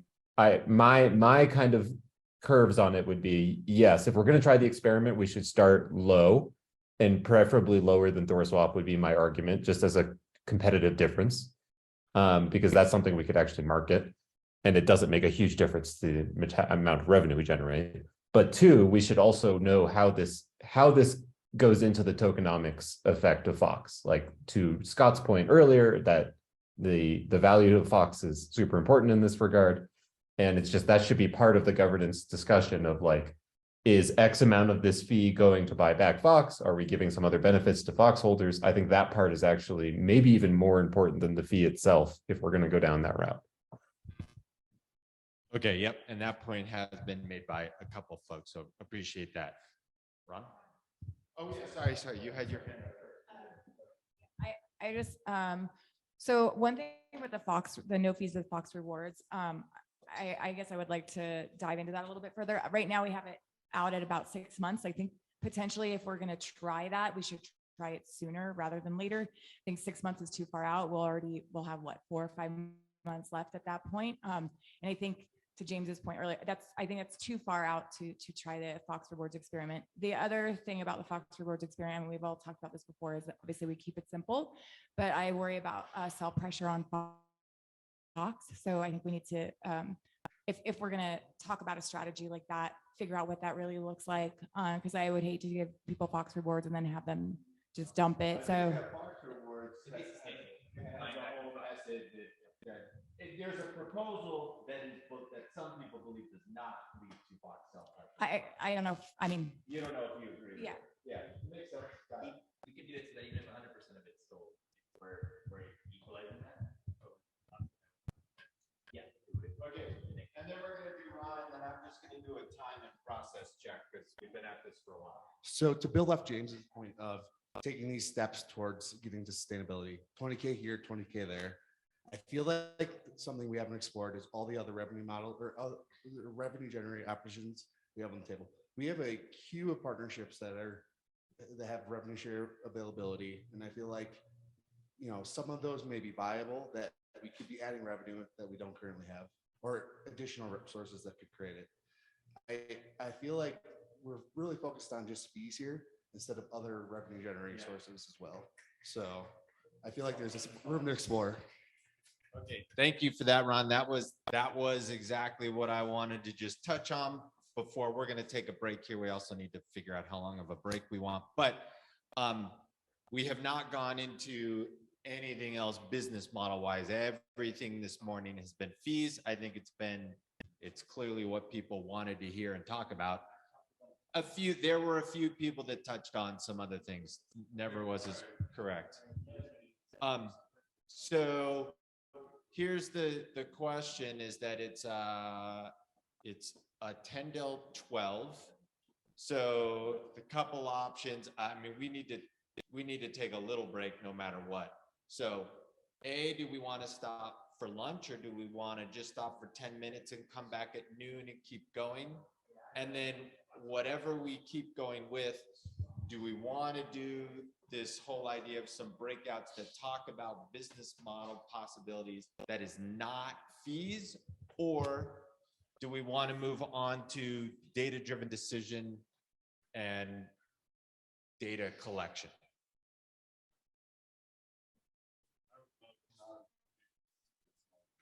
Okay, so two options. The next thing we talk about is non-fees business models or data-driven decision collection and analysis. So just we're going to do a raise your hand vote. Who would like to talk next about non-fees business model? Raise your hand, please. Okay, and who would like to move on to data-driven decision collection? Raise your hand for that. Yeah, we're just talking about next. Okay, so it's the non-fee. So then the next question, we're going to talk about non-fees business model next. The question is, we can come back at 12, take a 10-minute break and do that for like 30, 45 minutes and then take a lunch break, or take a lunch break now. Other thoughts? Okay, so we're going to come back in 10 minutes at noon and continue.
Here, like we're talking about, like, right? GK micromanaging peanut butter. You're like, no, you have to be small. There's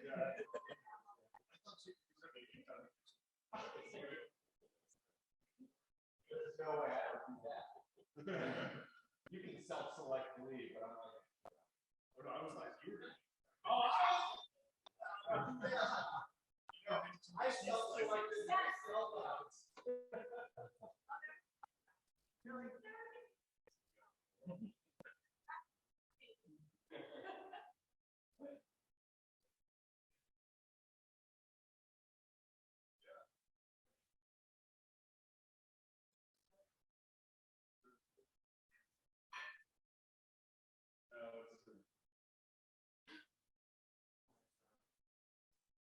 Okay. So I'm gonna count people off and do several.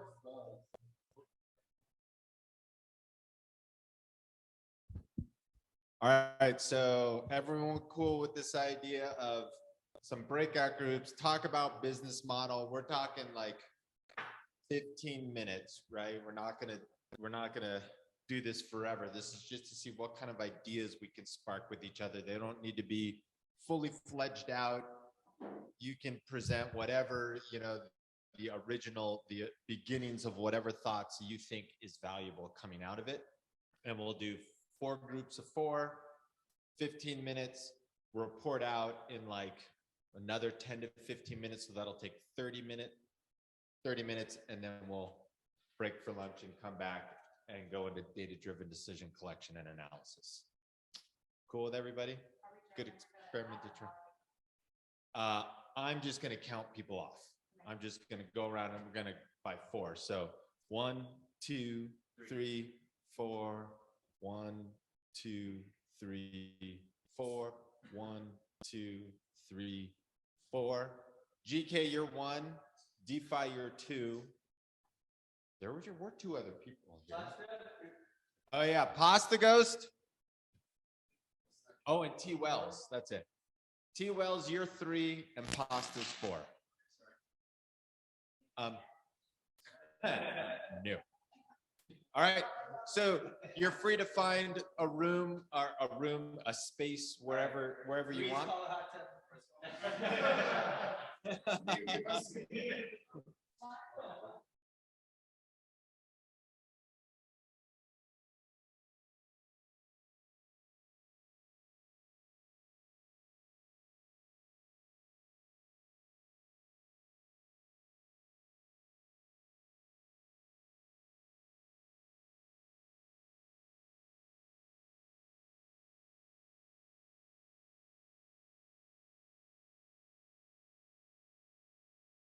A reasonable amount of time, on the order of a couple minutes, not 10 minutes.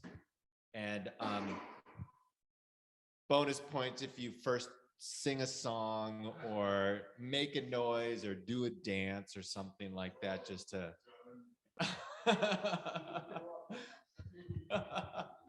Nick is ready. You guys go first. Okay. Come on up. All right. If you want to take notes or if you want. All right. I'll continue scribing. We came up with 3 loosely formed ideas. The first was we could look at some kind of separate page that's not shapeshift.com, it's something else, and it's just like, say, a swapper, and it's really simple, like what Shapeshift used to look like in 2016, just as a way to drive customers. It could be another acquisition funnel. We don't know, but then they could use the swapper there, and if click here for the full experience, and that takes you to app.shapeshift.com. Just one option. Another option was I just brought up the idea of the company Wi-Fi. Yeah, so they Wi-Fi. So they aggregate across a shit ton of dexes. They have an API. They have an affiliate model. If we integrated with them, we would get access to instantly 20 to 30 different dexes. Integrate our trade model, but then it's better for the end user because we search for best rates, right? So we get more revenue, and a user would get a better rate, so it's kind of a win-win. Yeah, it's pretty good. So it'd be so that would be a low engineering effort for a pretty positive user benefit. I think that's it. Yeah. So centralized company, but they use decentralized dexes, so it's probably philosophically fine.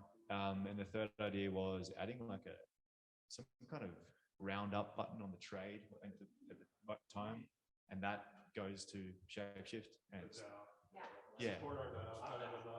I heard that had an audible response. Just round up to one big one.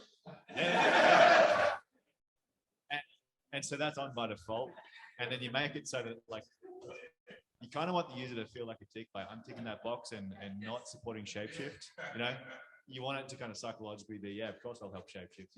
They align with my values. We don't charge fees, but I have the opportunity to support them. We have a little Y button. They could click on core values.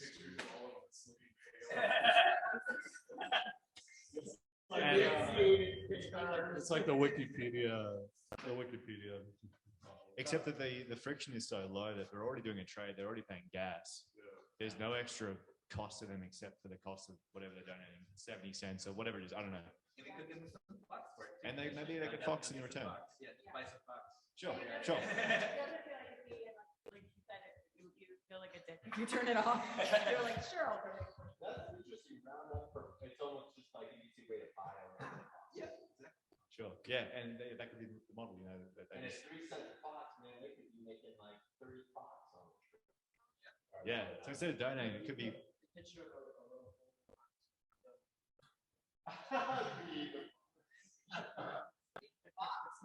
Yeah, it could be support ShapeShift and you tick this box and get 25 Fox, and who wouldn't tick that box? So, yeah.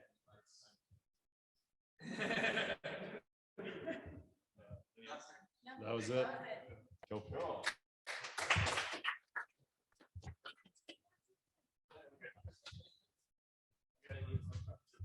If the world was on fire, no one could change me but you. We're still singing. Hey, by the way, we can do karaoke tonight after we're all done if you want. All the ingredients are in place. That was Chris Isaac, Wicked Game.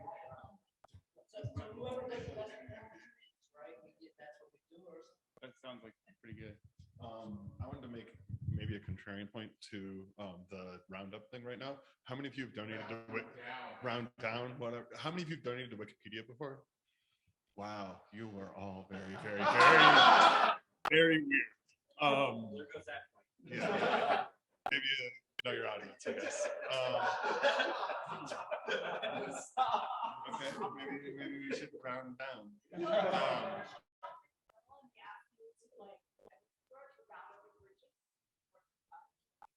I always say no. Yeah. I mean, yeah. I mean, there's, I don't know.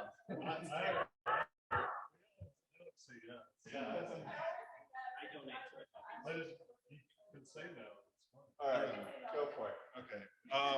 We got together, team 2, best team, and after kicking the tires on a whole bunch of things, it really came down to the fact that we think that the most opportune option out here with the highest upside is still fees. Anything and everything else is a drop in the bucket compared to fees. And DeFi pulled some numbers on value left on the table if we had turned fees on from when we started at the migration. And what's the number?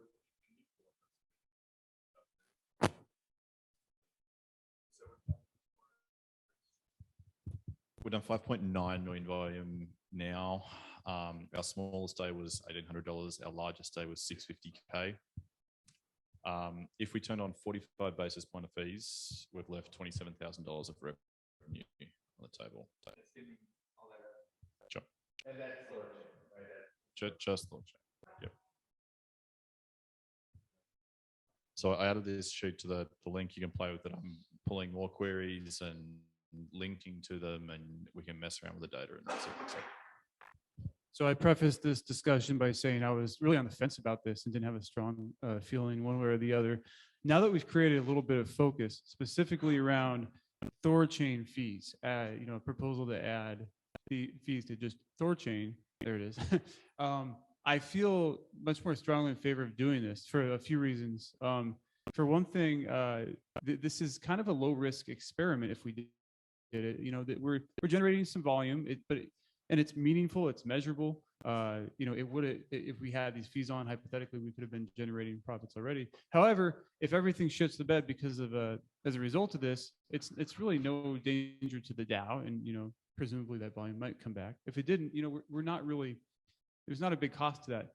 Also, one of the things that's struck me about Thorchain specifically, ever since DeFi showed me the volume numbers or mentioned them like a week or two ago, is like, it feels to me like this specifically is a big lost opportunity. Great, we're doing this volume, but unless it's benefiting the DAO somehow, it's just like a nice vanity metric, and we're providing a service to Thorchain ecosystem free of charge. Is that nice and altruistic? Sure, but like it's unclear to me like how, and maybe this relates to our following discussion about measurement, but like how is that volume currently impacting or improving the DAO? Is it leading to new user acquisition? Is it leading to stickier users? Perhaps. I mean, but it sounds like we don't have figures around that. At the same time, adding nominal fees on this, if they were, to be assuming that the majority of those users stayed, or perhaps Thorchain might grow in usage over time. $20K a month, if that is what we're generating. If our budget is close to like 205K, which as of right now, if assuming that the support proposal is still not factored in yet, because that hasn't really gone either way yet, but basically that's like over 10 months, that's a whole another month of runway, so that's nothing to sneeze at. So I feel like the additional focus of fees just in Thorchain would be great, accompanied by something like a measure of like, okay, if this doesn't work, And I'm kind of envisioning like a potential proposal here. If somebody were to put that forward, like if time block it, what are we expecting to happen over a certain time frame? What constitutes success? What constitutes failure? And this could give us some important data points. And at the same time, perhaps some revenue as well. Meanwhile, the downside in our eyes is not particularly large.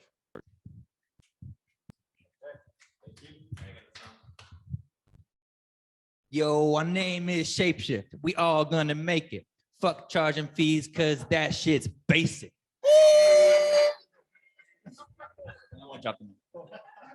I'll hand it to pt.2. One thing I want to point out, because Ken, I think you made some really good points, and it's good to see this data. You see that a lot of this volume actually came from some really big days. And I imagine that it's like, if you look at the volume on the other days, it was probably one whale that was doing like a big ass trade. So probably a lot of the volume came from like a small number of whales. And I don't think those whales would have done that trade through us. I think a good reason that they might have been doing the trade from us is because they know we're free. Why would they pay 2,500 extra bucks for this trade on ThorSwap when they can get it for free on ShapeShift? So I really want to caution that. And to say that it's low risk, I disagree. I think it's actually really high risk. I think putting the fees on does not save us. Even that 27K of monthly volume is not a solution by itself, but I actually think it could kill us. So I actually disagree that it's low risk to turn the fees on. And I'll pass it to PT.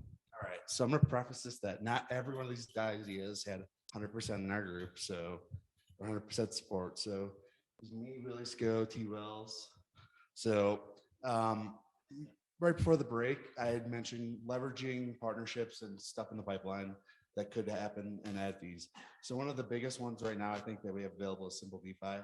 They are a yield aggregator are willing to grow with us, and there's a revenue share there, and they're willing to add all the EVM support that we are talking about adding and growing with. So if we can grow and not cut that piece of engineering work out of us, not only will it save us money on that side, it will also add value as we're getting the rev share. Bridging, I know that's on the roadmap, but that'll also add revenue. And then the DApp store, the affiliate. Protocol fees, bridging partners are willing, like Li-Fi, Squid, one of the players. So I know Li-Fi was above. The DApp store, if and when Wallet Connect 2.0 goes out, that we can add affiliate links to some of these protocols that we can link to, and then earn some amount of revenue through those affiliate links. DApp store, you guys have it? Yeah. There's a number of protocols and projects that have referral programs. Just by writing the link into this, we just put in a referral. So I mentioned before, not every one of our ideas had 100% support. This was the one. So right now, let's say that after the one-inch integration, we're monetizing 75% of our trades. My thought is to add fees on that last 25%. So we are earning affiliate revenues or fees on 100% of trades, on-ramps, off-ramps, earning, and bridging, and other things when it comes. So that way, every single action being taken on the app is revenue generating, and we're not leaving anything on the table. The other thing is adding some additional regional specific on-ramps. So that way we can grow that audience. We can target areas that we weren't able to target before because we didn't support them as well. I know that the globalization team, shout out to globalization, who can't be here. They want to get 2 of these on-ramps for Brazil specifically because they can't use any of the on-ramps we have now. So those were our ideas. Just as I'm looking at this, I guess grants should be somewhere on this piece of paper, not necessarily a permanent thing, but as a way to raise capital in the short to medium term, perhaps. Team 4. Should we let's throw up P2P marketplace just as that's the type of example of something that could have fees on it because it's more on the protocol level. P2P marketplace. So we talked about doing a decentralized peer-to-peer marketplace as an idea. And then Scott, did you want to talk about your idea? We played devil's advocate a little bit for like if we were going to add fees, a way that we could also add some more value to Fox. Are you going to talk about that? We were talking about this earlier. So I think that like group 4 might, another might be like, okay. Come up with. Okay, cool. Group 4, right? Plus 1. Thank you, group 3.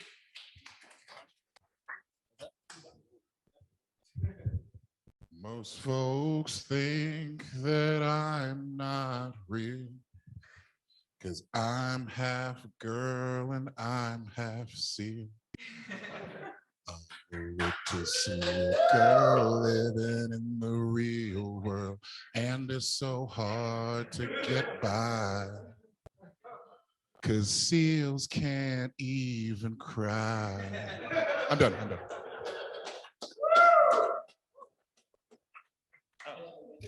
Okay. Oh, that's what I was doing when you handed me the mic. I mean, well, there are a lot of ideas. I think one of the things that I tried to bring to the group, we were talking about optional, or I like the idea of rounding up, or just some optional, like opt in or whatever to support open source public bits. And I think this really kind of connects to thinking about who we really are. And I think what we're seeing is we're not any of the words that really kind of exist right now. We're like this business now. But to think in all of this, that all of our source code can be forked and all that, like what the value is.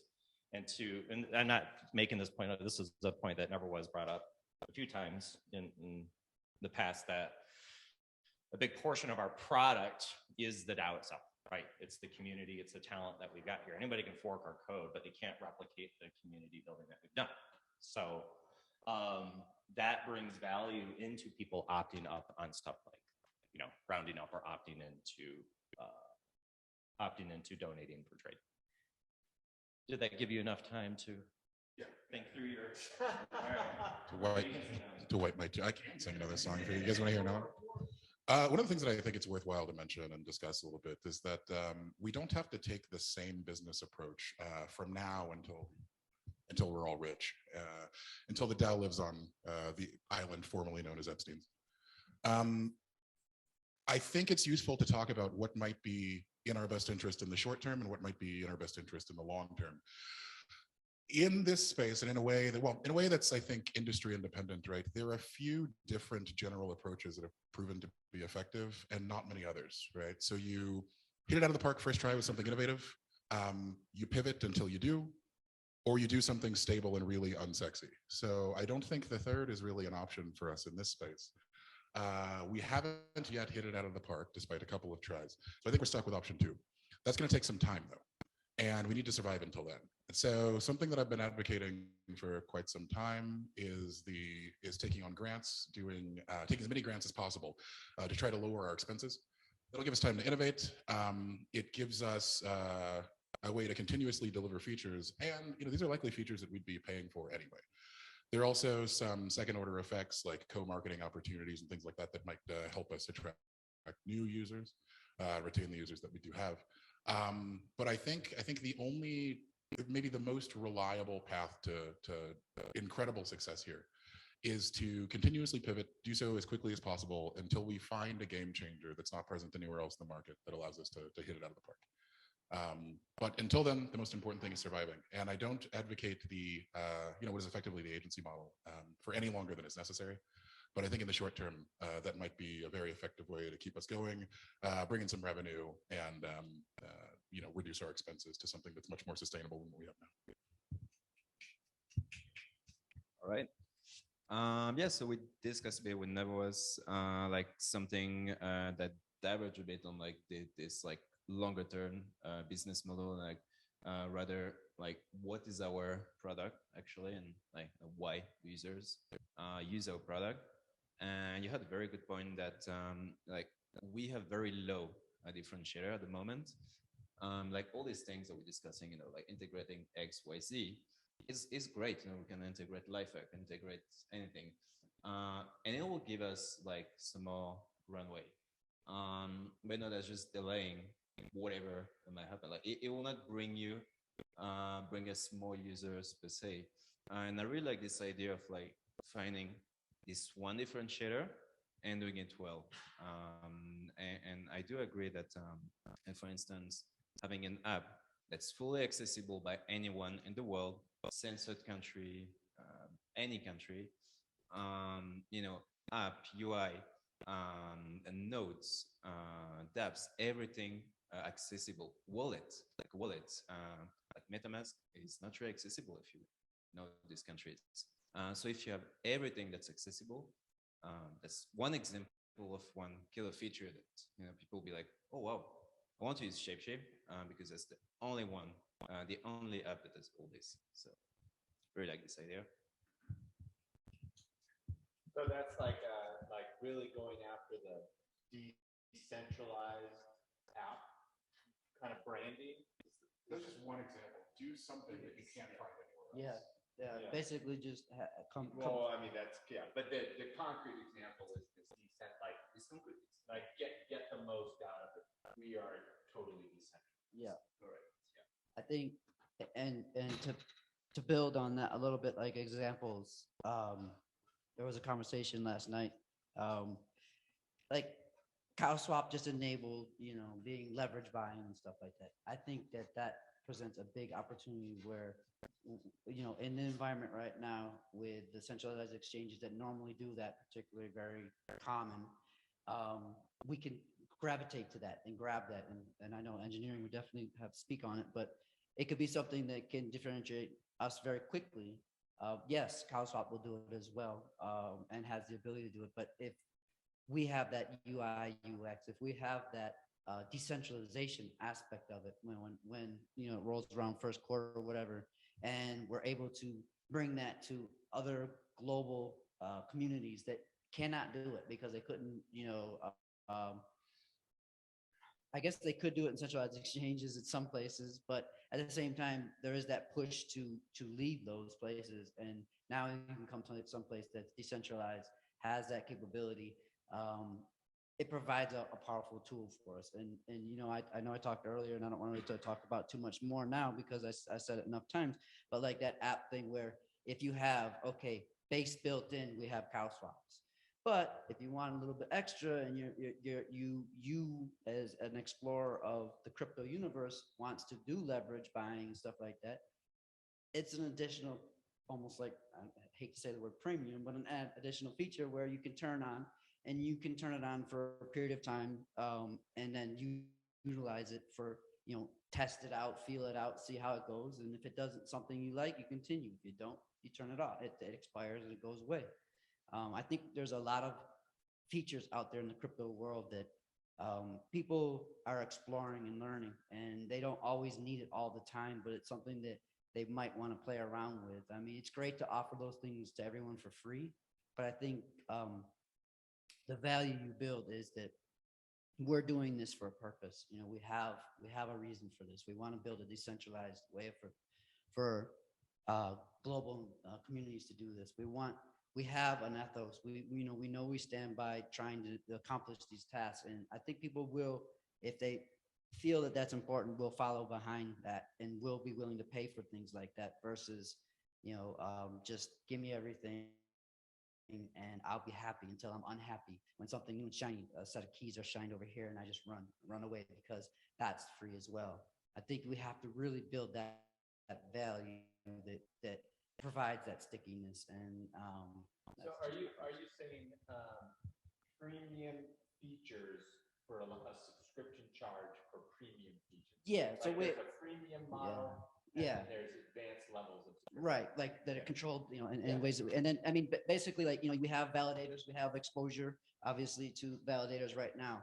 We give them access to ShapeShift validators. We want to promote that. We want to have them in those ecosystems on those ShapeShift validators, but they want access to all the other validators. And we say, hey, well, pay 99 cents or something. I mean, like that's that. a very common business model for a lot of Web 2. I mean, that is kind of like the business model for Web 2. So you have a freemium model, and then it's an upcharge for extra things. Upcharge for dark mode. I mean, but then on top of that, we can do it in, like, I think engineering would be able to definitely talk about this more. I think it could be done through smart contracts. So we can, in a way where we can automate it, and we can definitely, not have to be Web 2. There's a decentralized way to do it. Okay. The team 3 has one late thing. Okay. Anyway, one thing that we were thinking is maybe we should. We really like the idea of this of having like Fox, and then you hold so much Fox and you get free fees. Yeah. So we were thinking maybe a compromise could be that we say, hey, fees are coming, in the next 1 or 2 months. And, if you hold this much Fox, then, you're not going to have to pay those fees. And that way we could do a kind of a compromise of things. For one, Fox is low now, right? And if we're giving rewards, you could earn this Fox for your kind of future self, save yourself future fees. And we'd be able to turn on fees in 2 months if we want. I think a lot of our current users that we have we could then have the data on, are they going to leave? Are they still going to use this? Stuff like that. And we can always turn them back off if we want. But I think that might be a way to kind of incentivize. We kind of do a stick with a carrot, right? Like fees are coming, but if you hold this much Fox and look, it's not that much, you won't have to worry about fees ever. And then we also have the fees built, if it works well, we have the fee model built in going forward so that, we do charge fees. But look, that also helps. I was talking with Hoff a lot. We kind of have like 3 types of users. We have users that just use the interface. We have users that use the interface and hold Fox. And then we have users that use the interface, hold Fox, and are contributors. And that third group is really valuable. But we really need to focus on those first 2 in the short term. And so that might be a bit of a compromise to kind of test out some things and make us happy, collaboration. Anyway. Cool. And I have a question about that waive fees for Fox hodlers, which I think is, if you're going to do fees, I do think that seems like a really good idea. The question I have about it is, could we even do some customer testing or validation before we ever built anything in the app? A little bit to Diggy here in the product team. I don't know how much you reach out to users to just ask them about features before you actually present them something, but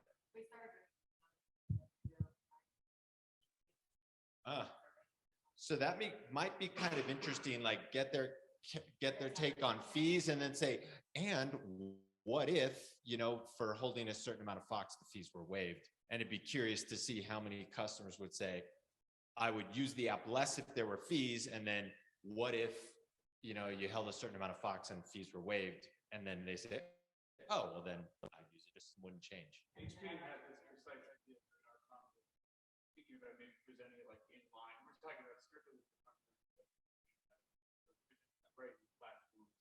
Yeah. I think given the choice, unless there's the value and they understand, they're gonna say, I don't want this. I mean, it's just because everyone wants free no matter. Sure, yeah, I guess there is. Maybe, yeah, anyway. It's good for us. Doesn't mean it's always good for us, but Yeah. for them. So maybe you could somehow just see if it reduces the negative sentiment if you offer a method to reduce fees, knowing that fees are always going to create some kind of negative sentiment. It'd be really, I almost died. It'd be a really compelling argument of, dang it, Tyler, your bag.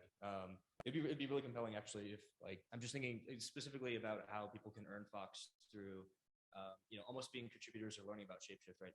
Not necessarily DAPAC as the solution, but if we're saying, hey, like, if you held 800 Fox, right, no fees for you, here's a way to earn it, right? You learn about our platform, answer these questions, vote on a governance proposal, or comment on it and say something meaningful. Of course, I'm just spitballing, but like a way that then they can then contribute to the community, and then they're providing a value to us, right? In the sense of they're earning the Fox tokens, and while they're earning it, they're also building with us. That can be super compelling in terms of now they're not spending more money to then avoid fees. They're spending time and attention span to then earn Fox to then be a part of the community. So I think it's like another like step in that direction. I think is All right. Well, I think this is an interesting list. My frank opinion, I think some of these things are just features that would lead. I wouldn't consider them business model changes, but I think some of them are at the level of business model changes. So, and even a new feature, if it brings more revenue, it's still a valid thing to consider. But I know we got our roadmap and all. Yeah.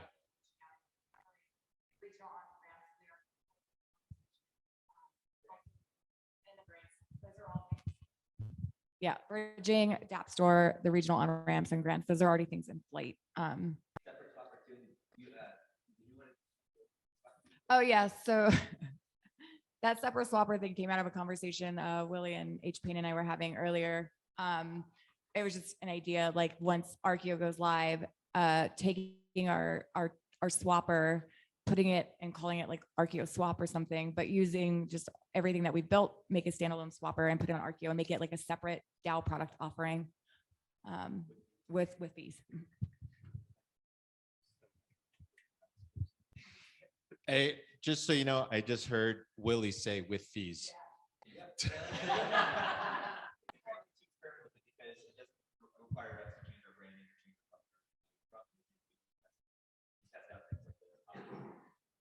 Okay, we're gonna wrap this section up, and I think, yeah, so I'll be, I'm taking pictures of all this, and I'm gonna put all the photos with some notes into a Notion doc that I'll share with the community at some point, either before the end of the year.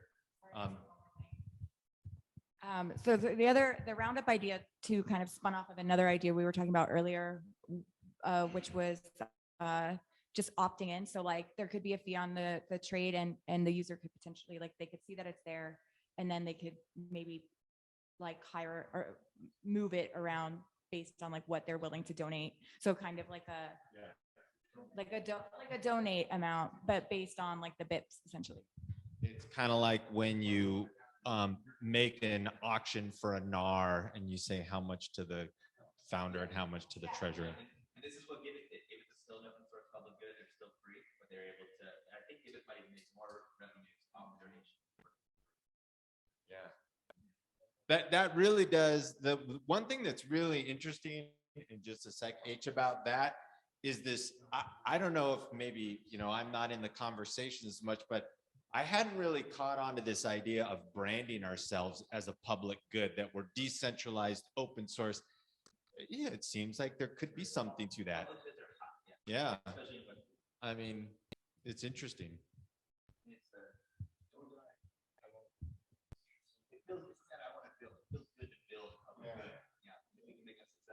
This is the last perspective, I guess. This is coming from a marketing perspective, so this is like a very different opinion than probably anyone would have in this room. So just brace yourself. And so you see with a lot of these other, I'm thinking of this from like a not an agency model, but necessarily like a traditional Web 2 company where they sell ad space, right? We could have a free model, and then the other model is free also, but it doesn't have ads, right? And so either way, we're getting a revenue. We're getting partner revs of like, hey, like CowSwap, $5,000 a month. We'll put a banner on our site, and then if you're using ShapeShift and don't want to use it, like you are paying us 50 cents or whatever that equivalent is, and then not see those banners. That could be a way of navigating that as well, of selling really to retail space, either on the website, in our emails, on our blogs, on our web page, and then having a way to disable that through paying for things, or just having those banners there and selling that space. So that is like a very small fraction, but that is a way to monetize our traffic and our customers more, right? It's like, oh, how do we monetize our customers?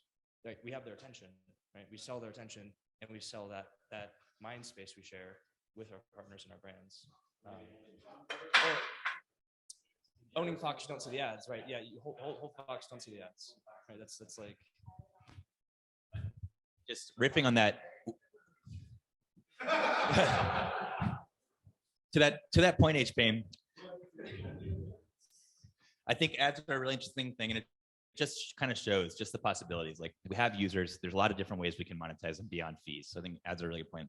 Another cool thing about it is the data that we would have on users, like what's in their wallet, basically. It could help us like give more targeted ads. Like, obviously you don't want to show some ad for some pancake swap thing if the user's not on BNB. Maybe you do, but maybe it's more relevant for like, they're on that native chain. Okay, the protocol really wants to pay more to market to a user they know is on that chain, they know is using crypto like right in that moment. So I think there's some merit there.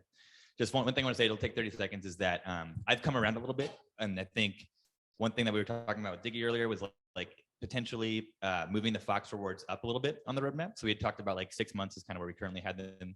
Maybe it makes sense to do it in like more 3 to 4 months, just so that we can get that data sooner and figure out if it's working, waste less time. And the Fox rewards, I really do like the idea of over the next 3 months, focusing on this roadmap of features that users want.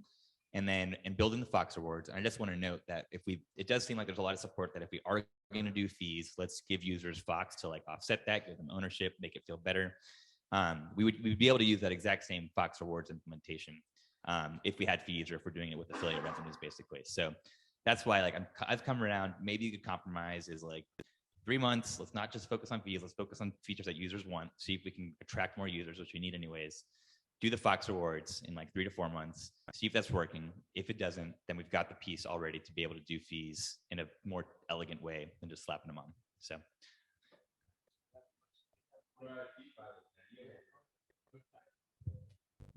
Can we mute the stream just for a second?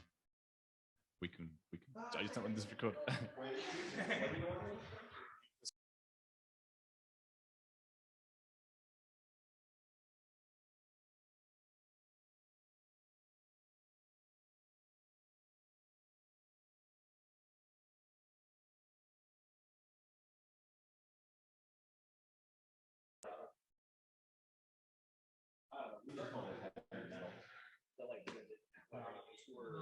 Oh yeah.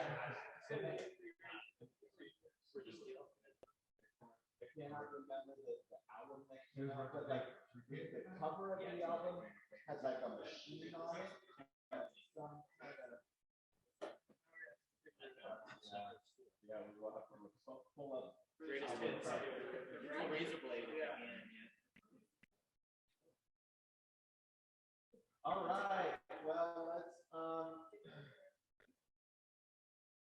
let's stand up again, and we'll do a little bit of movement, and then we'll do some more.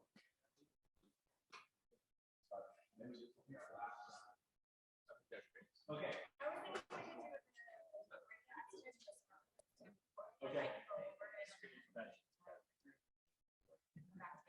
Let's you and I pair when we do a pairing exercise. Okay, so for this exercise, for our warm-up, we're going to do some like, what do we call it? Like different hemisphere, the brain connection. So like first thing I want you to do is put your back heel up, right? So we're just like stepping in place, going back and forth. Yeah, you actually want a little bit of room from your neighbor for this one. Okay, and then what you're going to do is the opposite hand is going to touch the heel behind you as you step. This is like a German dance. Go ahead again, put some head to it. Okay. And then move, so then, right, then you reach out. Okay. That's right. So this is the next thing you're going to do is your head is going to turn in the opposite direction of the arm that's going up.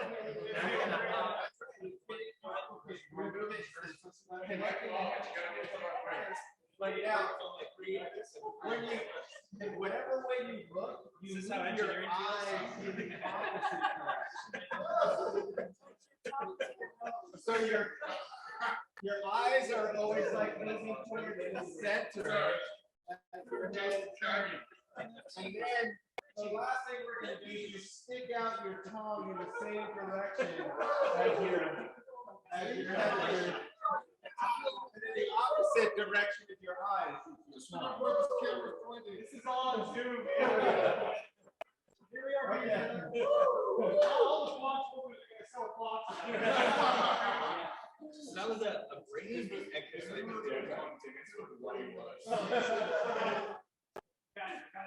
All right. Okay. Wait a minute. Hold on. Stay standing. Gotta go find another partner for the pairing. Except Vicky is not available. She's coming to the phone. All right. Go for it.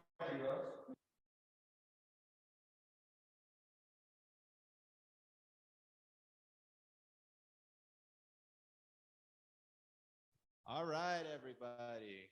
Cool. So next on our agenda was data-driven decisions and SMART goals. And so we're gonna kick this off. This is now Diggy's gonna come up here because she had what I thought was a great idea. So she's gonna do a presentation on SMART goals, and then we're gonna do another set of different breakout groups, not the same ones, and we'll do some work there. And I think that will then lead into a little bit more general on data-driven decisions. So we're starting with the SMART goals. Diggy is going to give a presentation on SMART goals. Then we're going to do some breakout group work, not the same 4. We'll break into different groups. We'll come back and discuss that, and that will lead into data-driven decisions. Cool. Diggy. Yeah, so I'm just gonna go over like high level what SMART goals are and how the breakdown works. And then yeah, I was thinking we could break out into groups, and each group could potentially come up with a DAO-wide business goal that we could then each.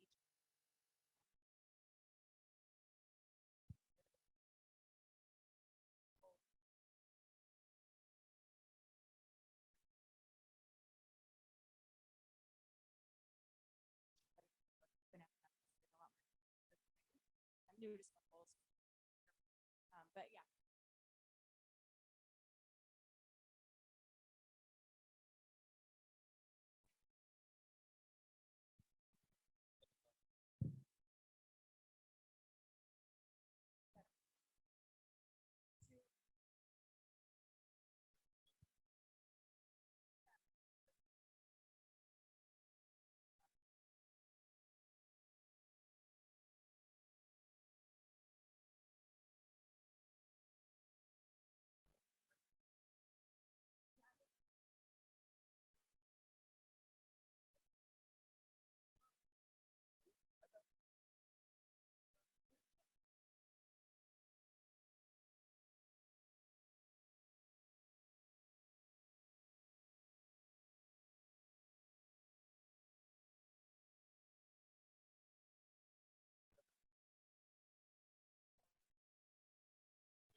There's a debate going on whether we have the governance call or not, just for anybody.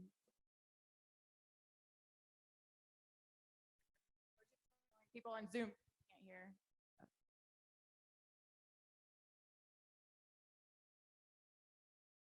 Yeah, I could do the presentation, then we can jump onto the governance call. Are you guys prepared for the governance call? Okay. Okay, that sounds good. Okay, so yeah, I will just do my presentation just so that everybody gets a high level overview of what the SMART goals are, and then we'll jump into the governance call. And the governance, well, yeah, we'll see. If there's time, we can do a little bit of breakout group work beforehand. There's no reason to have idle time right now because we're close to the end. So for those on Zoom, if you didn't catch it through the conversation, Diggy's going to present. We'll at least determine what the breakout groups are, and then we will stop at 3 for and have the governance call. And the thought is that it's going to be pretty brief, and then we'll go from there.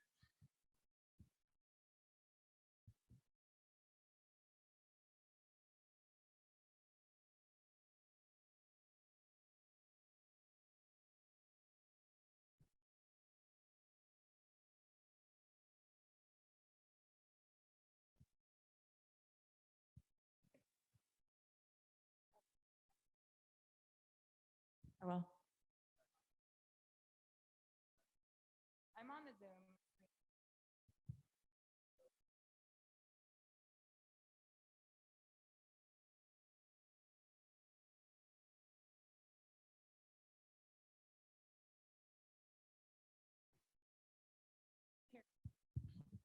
Na na na na na na.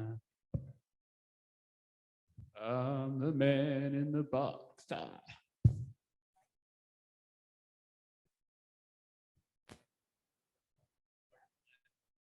Black.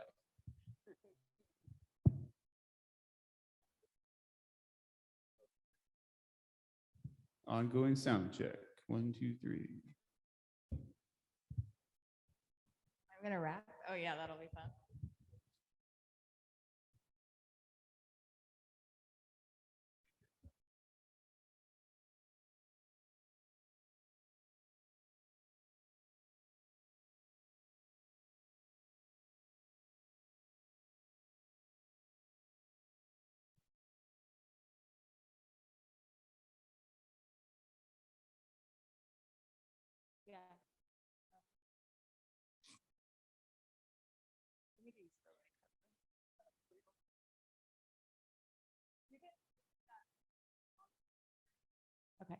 All right, so this is just high level SMART goals so that everybody knows what we're supposed to do when we go in the breakout groups. And yeah, how they work, what they are. So SMART goals are specific, measurable, achievable, relevant, and time bound.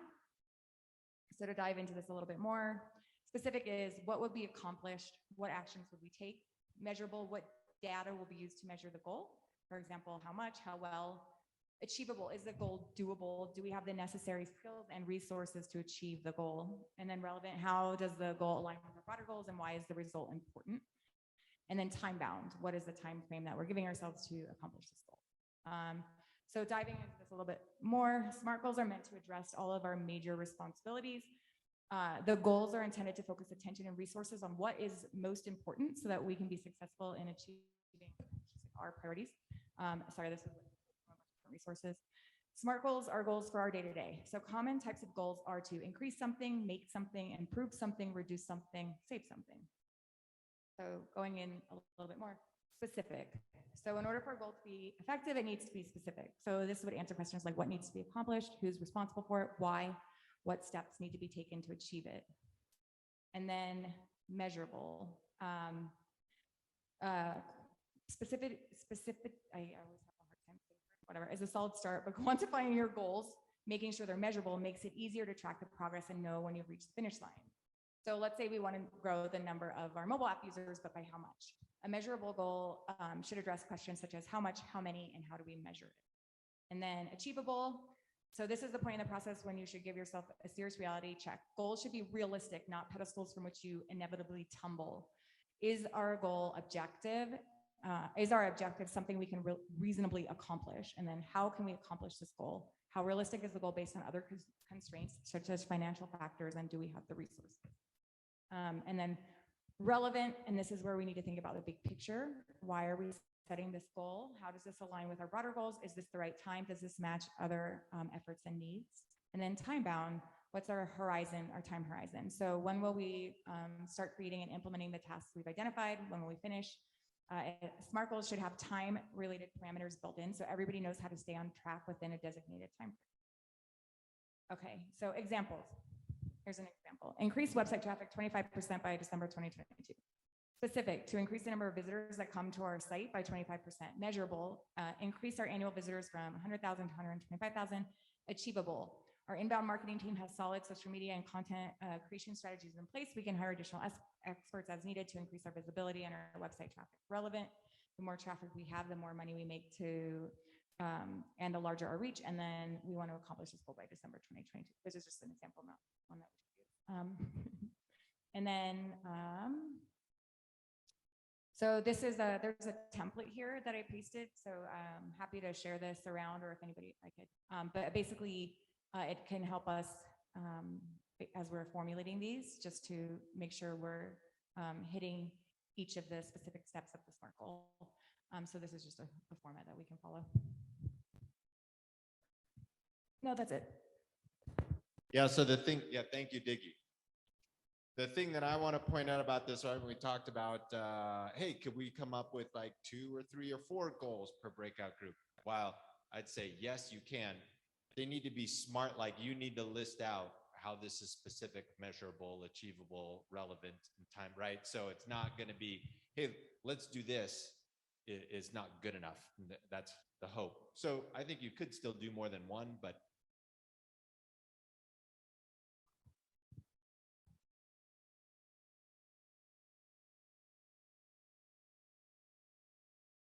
I think it's valuable for the small group to do some brainstorming on them being smart, though, as well. Not to say that all, I guess, but that's a good point.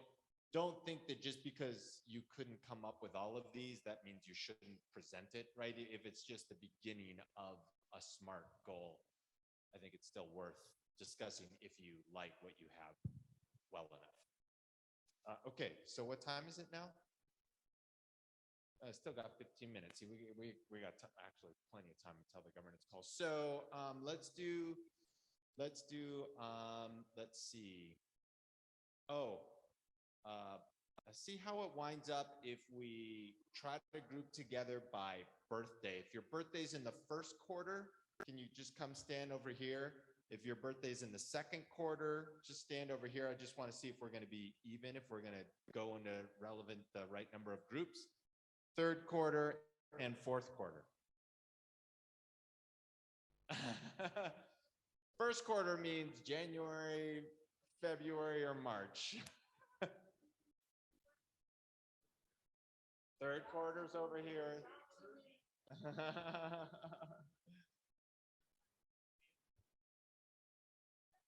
Second quarter's over here. Yeah. Wow, you guys all have birthdays in the third quarter? Whoa, we're pretty third quarter heavy. Okay, so we need, let's see, third quarter. Which is the first month in the third quarter? Who's got a birthday in July? Wow, 4 of you. All right, you 4 stay together, and you 2, one go there and one go there.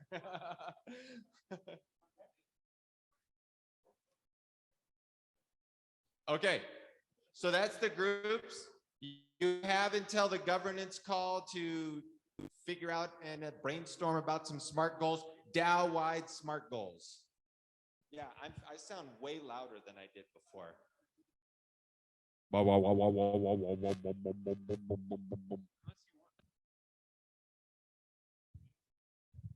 Living after midnight, rocking till the dawn, loving till the morning, and I'm gone. Yeah, I'm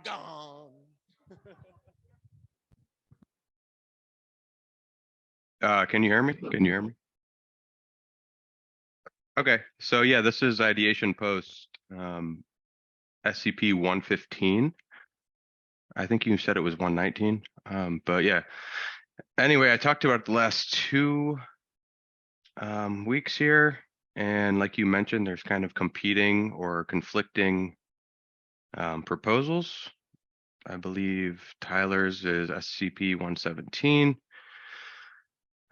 So yeah, basically both of them passed with more yeses than nos. And this is the first time we've really had like conflicting proposals like this. So I am kind of curious how we're going to move forward on this. Is there going to be another vote that goes up where it's like, do we want X or Y? Meaning, do we want Tyler's or do we want my proposal? So yeah, that's just kind of where I am. Sorry, I don't have Discord up if you're talking, because it was doing like a double echo thing. So here, let me go back to that. Okay, I can hear you now. Can you hear me through Zoom? Okay. I was going to say, no, I think that, well, I believe the way it's laid out, we allow both things are going to go to the, to the community, and they'll just vote. We're not going to, say one or the other. We're going to allow both things just go forward. Well, they can't really both exist at the same time. So sorry, this was clarified earlier. Willie brought it up. This has is in our governance process that if we have something that has 2 differing opinions of this, that there will be a proposal that has both of these that have passed as the binaries there. So, and the option for neither. So it sounds like Mogi. And so yeah, Mogi, it sounds like both of us made it through ideation. So now you and I'll have to work together at least a little bit to draft what the body of this will look like. And then we can have yours be one of the options, mine be another option, and then the third of neither, I guess, would be the third option that people could vote for. cool, that makes sense. Yeah, man, I know you're busy and you're going to be traveling, but I'd love to meet up with you and go over this process. Probably next week, early next week. Sounds great. Yeah, we'll have to coordinate together to figure it out. And this will be a first for the DAO. So I very much appreciate your collaborative efforts on us figuring out how to do this right for the process. Definitely. But yeah, I didn't really have much else.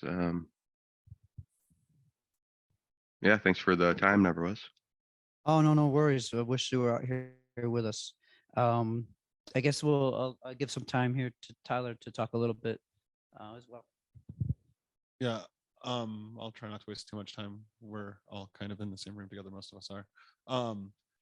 There's the differences between Mogi's proposal and the one that I put up would be that all of the support responsibilities would be inherited into the operations work stream. It would be similar to what is proposed in Mogi's proposal, that all support would be done inside Discord instead of through Zendesk, and to transition to that as soon as possible. And then one of the other key differences between the two would be the use of Gitbook instead of Zendesk, to have all of our resources and our help desk articles be in a free repo. But that's kind of the big key differences. Happy to chat with folks in the forum or in Discord about any questions they might have about that if they're looking for more details before they put their Fox to vote. And thank you all. I did have just one quick question for you, Tyler. Yeah. Are you guys planning on having weekend coverage? I didn't see it outlined. I'm just curious. Right now, our schedules for our operations assistants are Monday through Friday. And we do later coverage for the two people we have in the Philippines and Australia. But right now, ops is only showing up on the weekends for prod issues. And I would imagine that we would inherit some sort of triage responsibility. So if something big did come through support on the weekends, we would do something like that. But right now, there are no plans to do full coverage on the weekends currently. Okay, I appreciate it. Thank you for your answer. We have another question, Mogi, stick around. So on that note, if we're going to be moving a lot of support into the Discord, I know naturally we have foxes that are hanging out on the weekend, even if we tell them not to. People are hanging out in the Discord. Hopefully that continues as the community scales. Is there any plans now or in the future for like community members or even other maybe whitelisted contributors, basically like to be able to respond to support tickets if they do come in over the weekend in Discord? You want to take that one first, Mogi? Yeah, sure. It's definitely something we thought about. The biggest hang up, I guess, that we've had with it is, who are these people going to be? Like, obviously, we've had some community members who have been in the Discord for, since the DAO started, and we can kind of trust them. But if we're kind of just offering like X amount of Fox, we could do like pay per ticket even or something like that. But the biggest hang up would be people we can trust to help our users, because we don't want them potentially like trying to scam somebody or something like that. But yeah, that being said, the mod squad already does a great job usually of just saying hi to people who open a ticket, because they're always hanging around. So yeah, they at least kind of get the conversation started. So I could see it becoming more of a community-wide support. Even DeFi, I see him a lot in general, because sometimes users will just ask in general questions. And then, if people in the community have some free time or they see it and they know the answer, then, you kind of just take over from there. So. Yeah, I don't have any deferring strategy on operations much on to that other than checking in on the same sort of things that we would be interested in terms of making sure the quality of any responders is high and we're not having any sort of introducing an attack vector for scam people to give improper support. I could definitely see ways in which we could like deputize community members so they could have levels of trust and engagement and help both the mods and ops or support with tickets like that. I would just maybe caution against any sort of like per ticket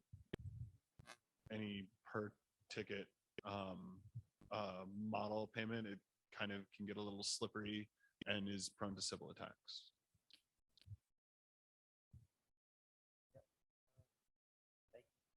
Any other questions?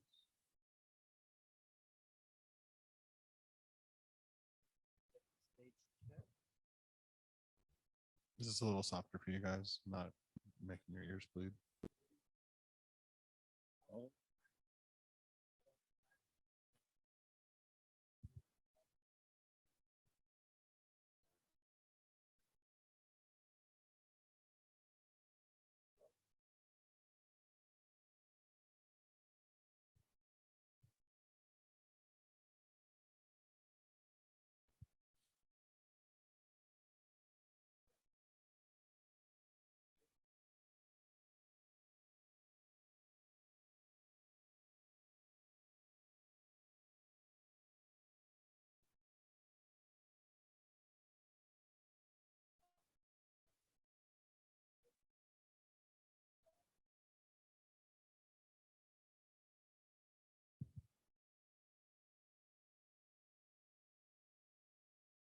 You don't have to. I'd love to hear your voice talk about it and what your plans are. Yeah, do I need to stand over here? Right here? Get real close? Okay. Just like, yeah. So I'm super excited for this opportunity. I'm just actually gonna like do something like this. I'm super excited for this opportunity to to be able to make a difference. I think that's been the big thing is I want to make sure that I am a facilitator for the people who are in marketing, who I trust to be experts in their relative fields, right? So empowering people who I know who are better than me to execute on tasks that, you know, they can continue learning and experiencing growth in. So yeah, that's essentially the TLDR. I know there's been a lot of mistrust with marketing in the past, or at least, people have been unhappy with that. And going into it, honestly, I am nervous as an outsider, just sort of relatively big expectations, but also at the same time small, because I feel like people are like, oh, it's marketing, not really expecting much. So I'm really hoping to, as part of this, just gain back people's trust, right? In the sense of, we are providing a qualitative and quantitative value that can be realized, and a collaborative value, right? So that people can understand what we're doing, how we're doing it, and working with you guys. So really, really excited to see that come through. Really excited to work more with you guys, and really excited to give everyone else on marketing a bigger voice in the DAO to, grow and be awesome, just as I know they are. So that's all I got. It's short and sweet, very simple. Yeah, this is very true.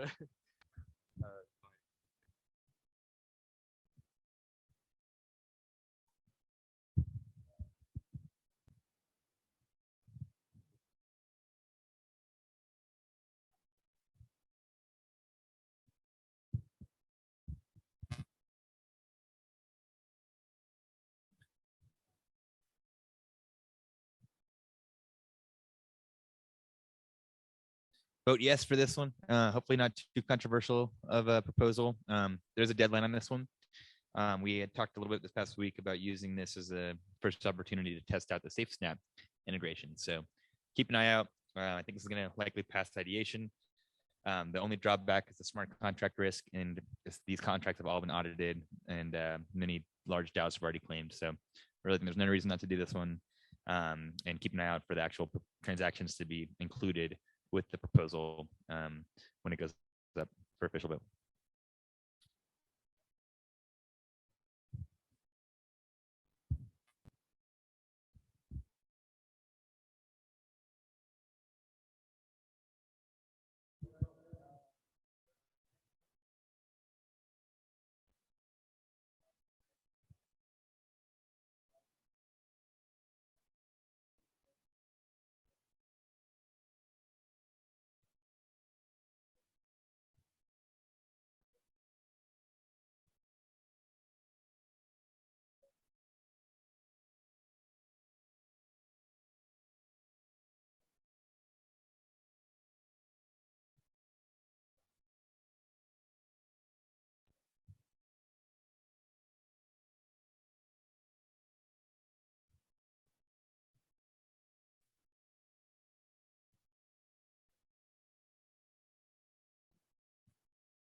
The only girl at the DAO WOW. Yeah, I just wanted to say we moved the product and creative services work stream proposal up for official voting last night. In our last proposal, we had a lot of more loose goals, a lot of them essentially that we didn't have the way to measure anything at that time. Now that we have Pendo in place, our goals are much more high level and more specific. So if you haven't read the proposal, please dig through it and take a look. Some of them are going to be challenging. We're going to do our best. One thing I wanted to note, though, at the top, I said we will be putting up the strategy for the next 6 months. We're actually going to do a 3-month roadmap proposal, and then we'll do another roadmap proposal post that, because I think it seems like we've got alignment on the next 3 months, but past that, we want to monitor and track the results of that, and then that'll inform the next phase. So just that's one difference from this proposal, but I don't think it's worth like taking the proposal down and editing it. So we will be putting up a roadmap for 3 months. And then I've pointed this out before, but just so you guys know, like we removed the PM role that was in our last proposal. Haven't seen a need for that at this moment in time, but we do have a need around like the data and the tracking and partnerships. And I put together a job description for that, and PTT has already been kind of helping out. So he'll be in this proposal. He would be helping out part-time with product around a lot of this data and user acquisition modeling and the phase projections and tracking revenues and all of that. So he is part of this proposal. And that's the only addition. And then I just want to just give a shout out to the entire team. Everybody on the team is taking at least 10% box. Some of us 25% box. Really appreciate that. And yeah, otherwise, yeah, take a look at the proposal and vote however you feel.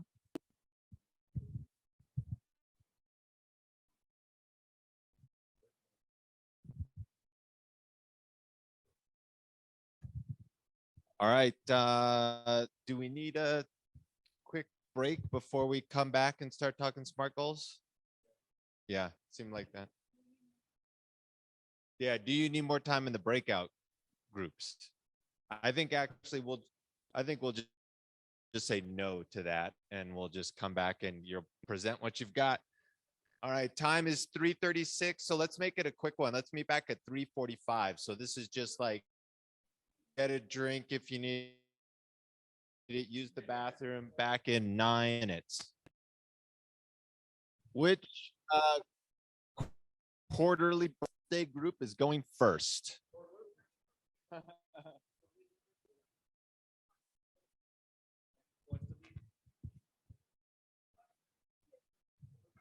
Boss stop.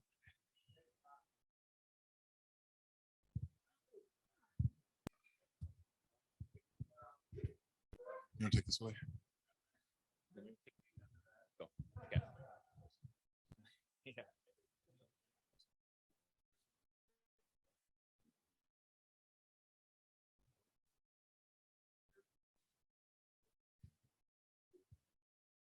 All right. Group number 1 came up with 2 very smart goals. They might be a little bit crazy, but we think they're crazy smart. Yes, we have proof. Yeah. I tried, Diggy. I tried. Yeah. Well, if we want, we can list out some of the quick tactics real quick if anyone has questions about them. But real quick, have you guys heard of the 10x rule? Anybody? Grant Cardone. Has anyone heard of this? Really awesome book. And he talks about whenever you're setting goals, just to 10x whatever your goal is. And just that by doing that, it changes your mindset. It changes the way you think about it. And that ultimately, oftentimes, you do end up falling short of your goals. But it's better to fall short of your 10x goal than the 1x goal. So we really took that to heart, but still made sure they were grounded and attainable. And we set 2 SMART goals. The first, to attain and achieve 1 million monthly active users in 6 months. We also like the idea of a 6-month goal instead of a year-long goal, just so that we can check in. And ultimately, we need to get to like 1 million users. So if it's because you asked, thank you. We came up with 5 things that we think we can achieve in the 6 months that will help contribute to this. MetaMask snaps, work that's already done, we think is a big part of being able to get to that. The other piece, displaying DeFi positions and being the best at that, we think is a big piece. We think that's what got Zapper 2 million. And then I think they even hit 10 million monthly active users. And it was all because of being the best way to display or to see your portfolio. We can DAO that even better, both in the UX and on the cross-chain side. Being fully decentralized, we think is a huge piece of this, and being the only option for a lot of these things. And again, this is happening in the next 6 months. Fox rewards, of course, which we want to do in the next 6 months and have time to actually see if that works. Again, makes us objectively the best and is very disruptive. I think there was a 5th one. No. Did you write it? No. It was just 4. Okay, cool. Yeah, I'll let you know if I think of the other one. So that's the first. That's the first goal. Yeah, we like the idea of doing it in 6 months again, so we can check in, see if we're on track. It also lines up with at the 25 cents revenue per user that we're seeing. 1 million users gets us to profitability, basically. So we kind of like those numbers. Again, it's an aggressive goal. That's how goals should be, but it is attainable, and we think that it's good to push for. Even if we underpromise, or even if we don't quite hit it, if we hit 100K and fall 10% short, we'll still be very happy, I think. Yeah, we 10x'd it. Next one is to generate $1 million in grant revenues in the next 6 months. $1 million in grant revenues. Yeah, again, going 10x. But it is attainable. And we listed out 10 different grants basically with these EVMs, all these EVM chains that are on the roadmap. We got just getting up on Gitcoin grant protocols. I think the idea of this mindset just pushes us to like, dude, like we should be on Gitcoin grants. We haven't done that yet, but we should be on there, and we should do a little bit of promotion around it. And we will get matching donations too from this big pot. We absolutely qualify for that. So hopefully a work stream will basically take ownership of that. And the cool thing about these grants too, we were even talking about it, like even if we do fall super short, we only get 10K for these grants. It's still worth it for these things that are on our roadmap, like especially once we can just like copy paste as we get better making these grant proposals. We think it's still worth it for us to do that. I'm gonna have Willie like line them up because I asked him how the hell do we get to 1 million, and he named like 10 different things that that are out there and they're available. Obviously we don't know the exact amounts, but that was going after those things was kind of how we get to that resolved 10x number. Yep. All right. Any questions?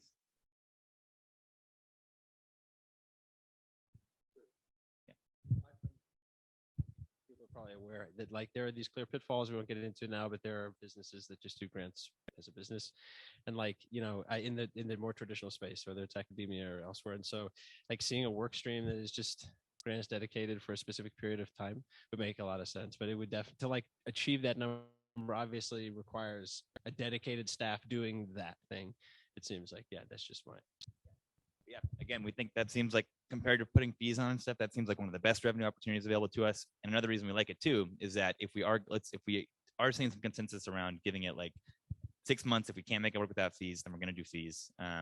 Then this pushes us over the next 6 months to really capitalize on being an open source public good, which does, I think, objectively make us a better candidate for all of these grant programs out there. May seem take an action item to put that into the SMART goal format onto like the shared sheet. I think that would be helpful. So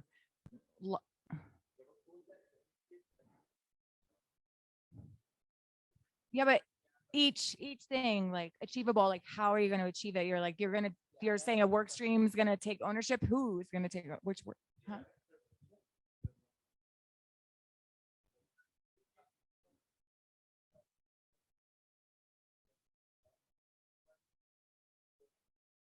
The format.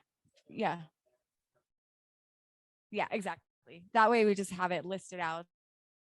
We make sure we're covering like all aspects of the goal. Yeah. Way to be optimistic.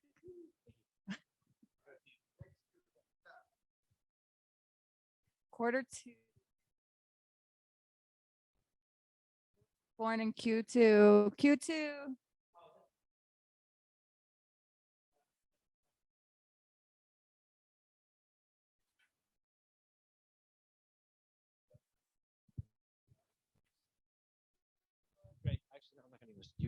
This idea really was prompted, I think, by your observations and suggestions. So do you want to start here, or we just scribbled all over the thing, or go to the final? Scribbling. This is. Okay. Do I need a mic? Yeah, Diggy was mentioned this, that we're focusing a lot on ideas, and we're still kind of pushing through the actual smart part of it. We were talking about this idea of mind share, which is kind of like top of mind awareness of ShapeShift.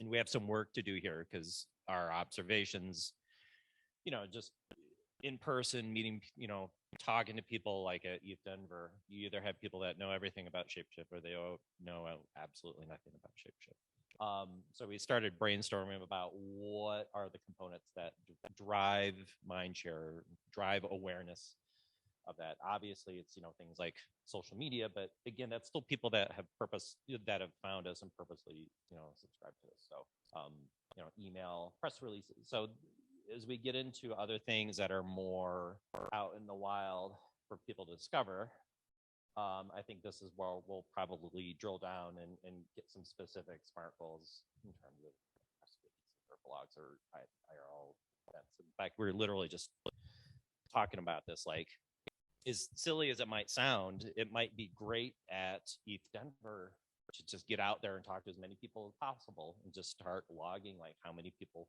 know about ShapeShift and don't know about ShapeShift, and start putting this down somewhere, right? Like some sort of data that we can say like, hey, you know, people on the street or whatever, this year, 20% of them knew about ShapeShift. And this is sort of a long game, but you know, year to year or event to event to just try to see where that awareness is. And that should also kind of drive into our socials and press release and all that kind of stuff of how people are kind of driving into all of these avenues here. So I know this is a bigger umbrella. It's not very smart right now. This just took us the bulk of our time that we had. So we'll exactly. It could be. We could definitely put it with like year to year, right? So over a 12-month period, what is the increased brand recognition that we're getting, and just the average person in real life, average people online, that kind of thing. And are we seeing similar growth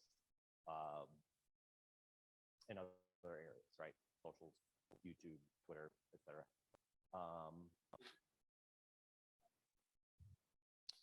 Well, that's what I was saying. Like, if we are doing polls and monitoring growth, it's again, I think this is a bit high overreaching right now, and we need to drill down into the specifics. Yeah. Yeah, I mean, I would answer yes, because it's like ultimately, Gray sat down and we talked about how to come up with an umbrella word that would be the goal, and then identify the subcategories within that goal that could be quantified and become smart, right? So like I would say yes, it can, but like I don't know how to quantify this. I could talk about how you could measure it. How you quantify mind share is tough, but if you identify the right variables that characterize mind share that can be measured, and I think they're like here across, then you could like develop KPIs under each of them to determine their growth individually, but then also an aggregate that would like equal this. So I don't know. Does that make sense? Like, yeah. So I think this is well, that's right. That's it. The specifics, right? So you are missing some of the S and the M of the SMART goals, which is fine. This was all just beginning. Whereas I would say the first presentation needed some work on the achievable side, right? To actually list.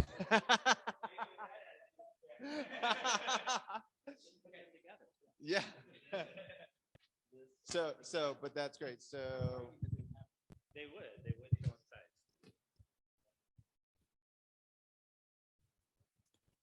Q3.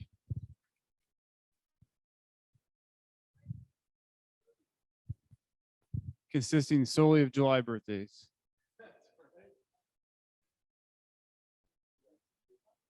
Yes. Mars in a year, moon in 3 months. Okay, so we started with a very, very straightforward goal to be break even in a certain amount of time. Here, I'll pass it along. My handwriting, I've been told my handwriting is actually terrible. It's awful. So by December of 2024, we want to break even with our current spend versus the revs that we're generating, with a check-in in July of bringing in $100,000 per month. Because as we move to increase revs, our run will also vicariously extend because we'll be spending less. We're measuring this through on-chain data and our DAO boards, and this is sort of achievable or actionable, right? So if we can see increase of revenue generation, we're also pairing that with a secondary effect of increasing stable accrual. Without adding additional budget. So this is assuming our budget stays at $205,000 or whatever it's at currently. And maybe it's even reconfigured so that different things are spending different amounts. And this is the current budget spend at the end of December going into January. All things considered constant there. So that's what we got. Exactly. One additional point here, thing to emphasize is financial goals in the context of a DAO lend themselves extremely well to SMART goals, because all this chain is readily available, especially thanks to Darwin's dashboards, and it's always updated, and there's no ambiguity. Of course, the same thing could be said with a lot of data in Pendo, but like on the financial side, it's not always clear like what the data looks like, but in the context of the DAO, it is. In terms of 10x, so this is an interesting concept. initially we talked about, and this is based heavily on the revenue projections that Ron worked on, is we talked about a time block goal of pushing out to December of 25.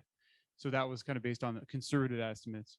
But of course, that's a long time in crypto. We thought, well, maybe we can push it a little bit more aggressive to the end, say the end of 24, which is less aggressive, but it's maybe still on the conservative side from a 10x standpoint. So if we were to 10x that bad boy, I wonder.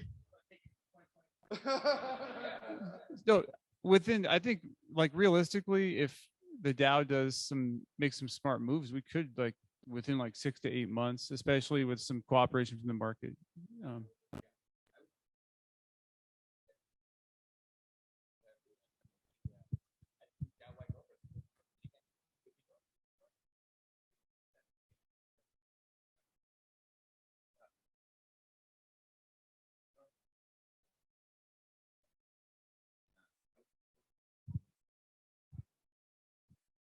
Yeah. Mike. Well, you guys, I think you heard what I said. Yeah. Okay. Willie wants us to be more aggressive by 10x. So an important caveat there, this did not include any further budget cuts. There seems to be a sense talking to everybody, we've done the budget cuts. Okay. And of course, maybe there's always opportunity for further refinements, but the thought was this goal shouldn't depend on that. It could, however, still depend on ongoing stablecoin accrual. We did not block that out. So this isn't solely dependent on revenue. And given the rate at which we're currently acquiring stables, that would play a big role in that goal. Of course, we don't want to know if we want to continue to do that on an ongoing basis. That's an open question, but at least this way we can frame that. So super worthwhile exercise to do. And we were the July birthday people. Hello. Goodbye. It's a long, that's like, yeah. 2 years is like 20 years.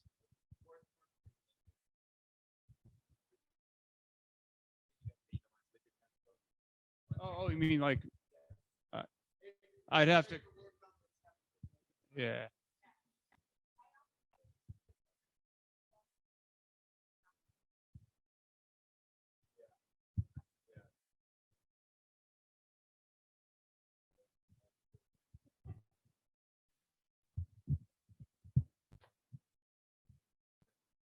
I'll let DeFi speak to Yep, you got it written down?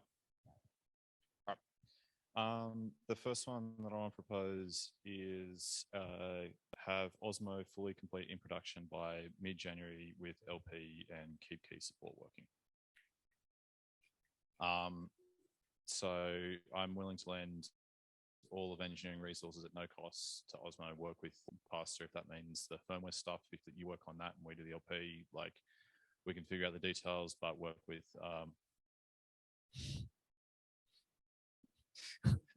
I don't have the olive branch prop to reach out to. Marketing as well is willing to commit to putting together the collateral for that, whatever that looks like, to disseminate that throughout the various channels. You've been voluntold, H-Bane. Yeah, engineering products, it's largely going to be marketing operations and engineering to make sure that gets out. And then Savers Vaults launched by February 1 and 50 users deposited into Savers Vaults by February 30th.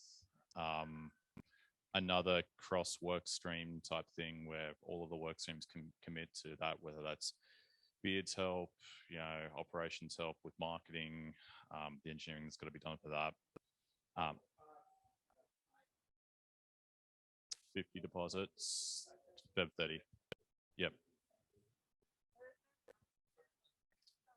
Yes, we acknowledge the externalities that we have to work within the caps, right? Part of the marketing strategy there could be creating noise on Twitter, much like the Rune community did with the Raise the Caps hashtag, but the same thing for the vaults, right? If we can fill the vaults up quickly, like kick and scream to raise the caps on the vaults. So they're out there. They're shorter, but they're very tightly scoped, and I think both of those are attainable for all of the work streams to commit to. They have to be.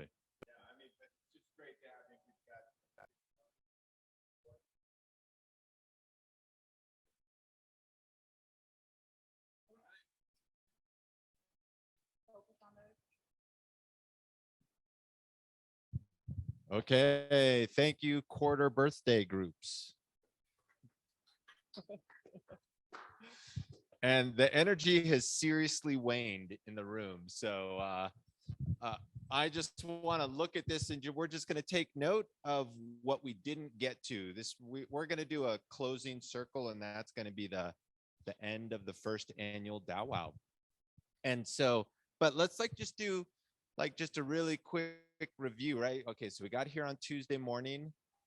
We started doing some of that pairing work. We did the retro, which is over on the wall. We did what worked well, what didn't work well.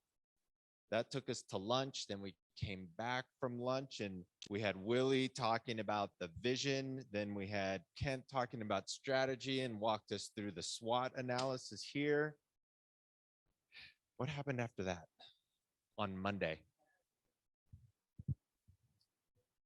Oh, no. Well, oh, yeah, we created this from Willie's chat. Then we started creating the parking lot at the end of the day somewhere on Monday afternoon. Then we came back on Tuesday, right? And we did roadmap first. Nope. Wait, roadmap? Yes, that's right. We did the roadmap first. Then we did conflict. Then we did lunch.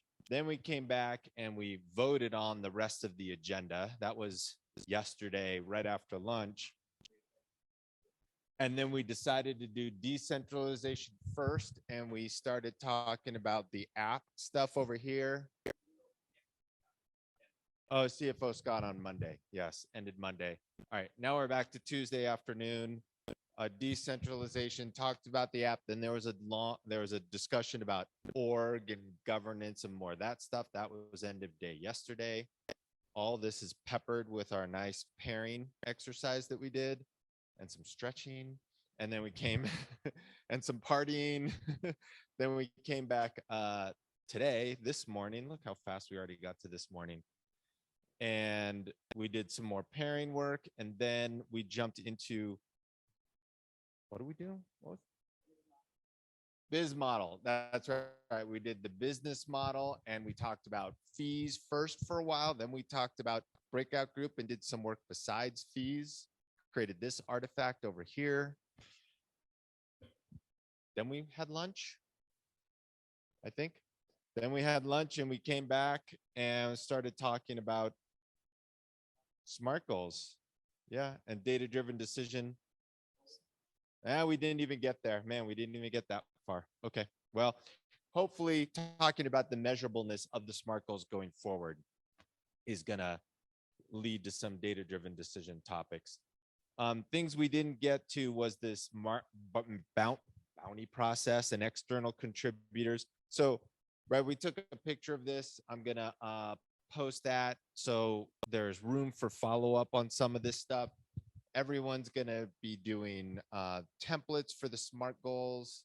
There's a couple takeaways from decentralization, the decentralization talk, maybe from biz models. So yeah, it was a pretty packed 3 days.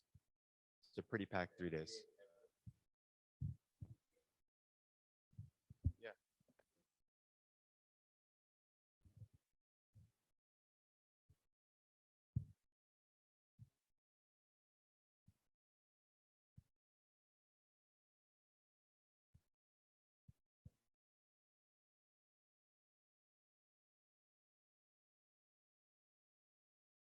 The other thing too, just around this is I want to do the closing because I have a client call at 5. I'll need some time to set up from that. If something happens after that, that'd be fine too. But I'm also really aware that whatever is talked about right now, if it's information and it's dense in information, it's not going to be absorbed right now. This room's the whole room's pretty tapped. So let's do, I would like to do though, the closing circle. It'll take a little bit of time and not a long time. It'll take maybe 15, 20 minutes. So, I would like us all let's just stand up and just change the energy a little bit and see if we can we actually get into a circle where everyone can just see everybody in the circle? I think that would be cool. Choreographed dancing.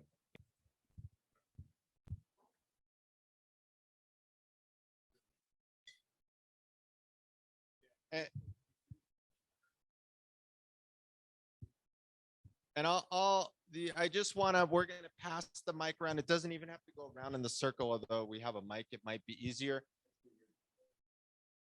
And it's just like,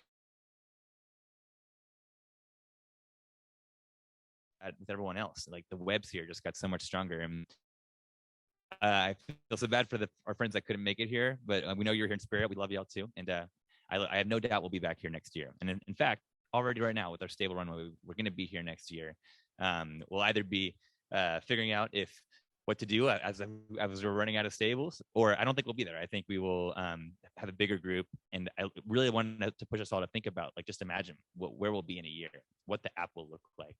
We accomplished so much this past year. And even just with the roadmap we have planned, like, we're going to have EVMs, we're going to have bridging, we're going to have osmosis, ThorChain, cow swap, potentially limit orders, decentralized trading. The app itself will be fully decentralized. We can have Fox rewards. Like, we can be amazing. Just think about how beautiful, potentially fees, if that's what you're excited about. We will know in a year. Like, we have time for that, and we have the runway for that.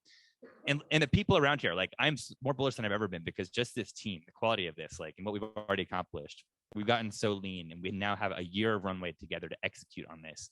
We're trained if conflicts come up, and we've got such great goals and plans and so much opportunity. And I really want to push a little bit of optimism. That's if there's anything I can do here, it's infect you with my optimism, because it hurts me to hear people be like, oh, 1 million users, like $1 million in grants, like, that's crazy. If you believe it, it is absolutely. Like, the first step is to believe. And I used to be a big fan of, like, the whole secret and stuff. And, like, regardless of whether that's true, like, if you don't believe, then you absolutely can't achieve it. The first step is to believe. And we've laid out proof of how these things are attainable. So why the fuck don't we go for it? No one in history has created something amazing and changed the world by not believing or by being pessimistic. So please, like, we have the people here. We don't need a ton of resources. In fact, oftentimes it's the small, lean teams that are able to change the world. And I can't imagine a better team of individuals than what we have right here, who already have accomplished so much, these insurmountable challenges over the past year. Like, look at what we've accomplished. We are now one of the hottest DAOs. The world just doesn't fucking know it yet. And we've been there before. We've had 1 million users before throughout ShapeShift history. We've been there. We're so much better than we were before. The world just doesn't know it yet. So let's fucking execute. The cards are in our hand. This is something that the world needs. And if we don't build it, somebody else is going to. But we are going to build it, because we're fucking down it right now. So I love you guys. Sorry. I had one more big point I wanted to make too. And I was just thinking about this, a final thought, that we may have hit bottom too. It's really easy during a bear market in particular to get pessimistic and stuff and to not believe. But I think we may have hit bottom. And a big part of that is because, again, over the past 14 months, we were just rebuilding. We were bleeding users as the industry evolved around us, while we were mainly focused on rebuilding. But we accomplished that. And the new app is so fucking dope. And we're so well positioned to now build on top of it. And we have all these things that are already, like, in the pipelines ready to go. And we just had this, I think this is going to mark our bottom, basically. And I think, so just keep that in mind. Like, things have been really tough, but it's uphill from here. And again, we have a year to fucking execute, and just being optimistic too. It's more fun, I promise. Yeah. So. Final thing there too. You got it. Sorry. It'll take 15 seconds. I told you guys this story the other night, but one of my favorite investors, Tihan Seal, he used to own Bitcoin.com. Eric knows him. He's been in Bitcoin for forever. And was one of our investors, and I loved him. And he doubled down on our startup after we had almost run out of money, moved down to an accelerator program, and made an epic fucking comeback. And he wanted to double down and buy equity from the founders, because he said he was an angel investor in over 100 startups. He's invested in unicorns, and he said the most successful startups that he's invested in had hit rock bottom. And when it seemed like there was no hope left, they kept pushing forward. And then they made something amazing, and they were the most successful. And so I think we had done that. I think we've hit our rock bottom, really, and which has made us so much stronger. So, like, we've got the ingredients. They're there, y'all. Let's do it. No more allowed.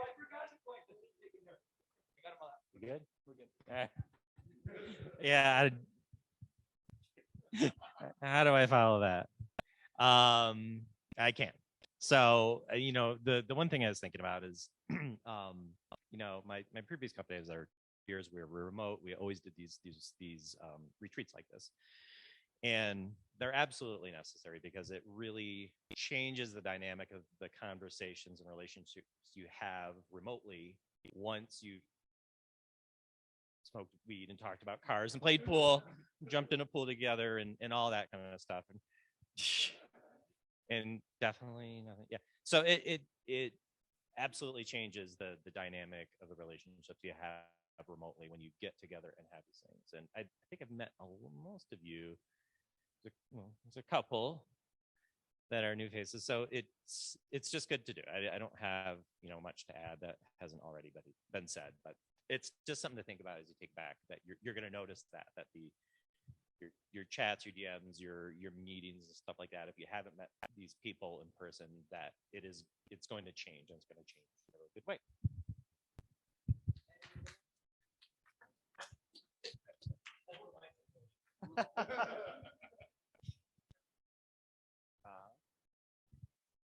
Breakfast of Champions.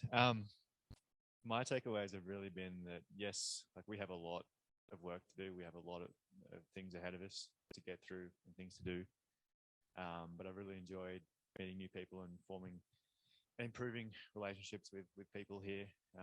One of my personal takeaways is I feel like I have the ability to trust, products direction and marketing's, output, so I can just put my head down and build shit. And if we all just do our jobs and our things that we do best really well, I think we will pull through, and it's going to be a tough 12 months ahead, but it's going to be a good one. And thank you all. Is there anyone on Zoom who would like to make a final comment?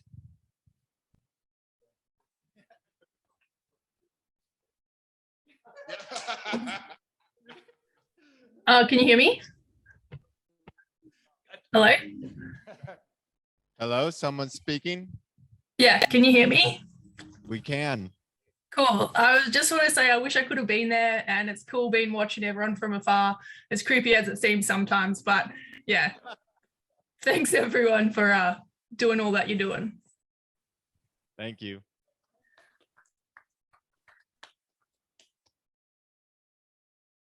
Anybody else there on Zoom want to chime in?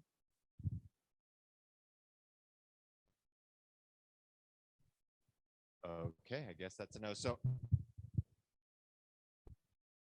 okay. So first thing I'm going to do is I have a follow-up here, which is notes and pics from retreat from DAO WOW in Notion. Did someone have something to add here? Did I? No. Okay. So, and then, all right, my final comments are that, I mean, personally, I was really excited to see everybody and just to have the energy here, and yeah, for us all to collaborate like this. I think the end state, to kind of like tie a couple of the themes together, I love this, like the hard drive needed to be defragmented. And maybe we're somewhere in installing the OS at this point, but like the things like what's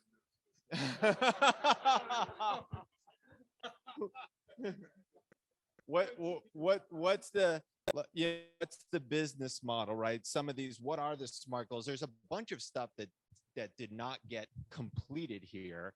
And I don't think that there ever really was much of a chance that we would complete those kind of decisions in 3 days. No, it wouldn't actually, that wouldn't even do it, because we had to defrag the hard drive in order for the OS to be installed and to be able to execute the code, right? I mean, that's what these kind of meetings are for, is the clearing of the deck to get some alignment. But for sure, if this retreat was successful, is not determined right now. It's only determined by what happens next, right? It's determined by this stuff happening, by the park, and not even if it, and for, I mean, there's 1, 2, 3, 4, 5 names on here. So we're talking more than just 5 people, right? Everybody keeping an eye on the parking lot, making sure some of this stuff drives forward, right? What Ken produces out of the SWOT analysis, and just if there's something else that what you can do to keep moving things forward, that's the only thing that's going to determine whether this retreat was like a success or not. I think we accomplished the goals that we needed to here, and I'm really proud of the work that we did and of this team and how we worked together these last couple of days. I think it shows a lot. I joked about it on the first day, but absolutely not a joke. The kitchen stayed in shape, right? Like that's really says something. Sometimes these kind of retreats happen and the kitchen is a mess and we can't even eat. So yeah, that's it for me. Thanks everybody. Best DAO WOW ever. Woo! And that's a wrap.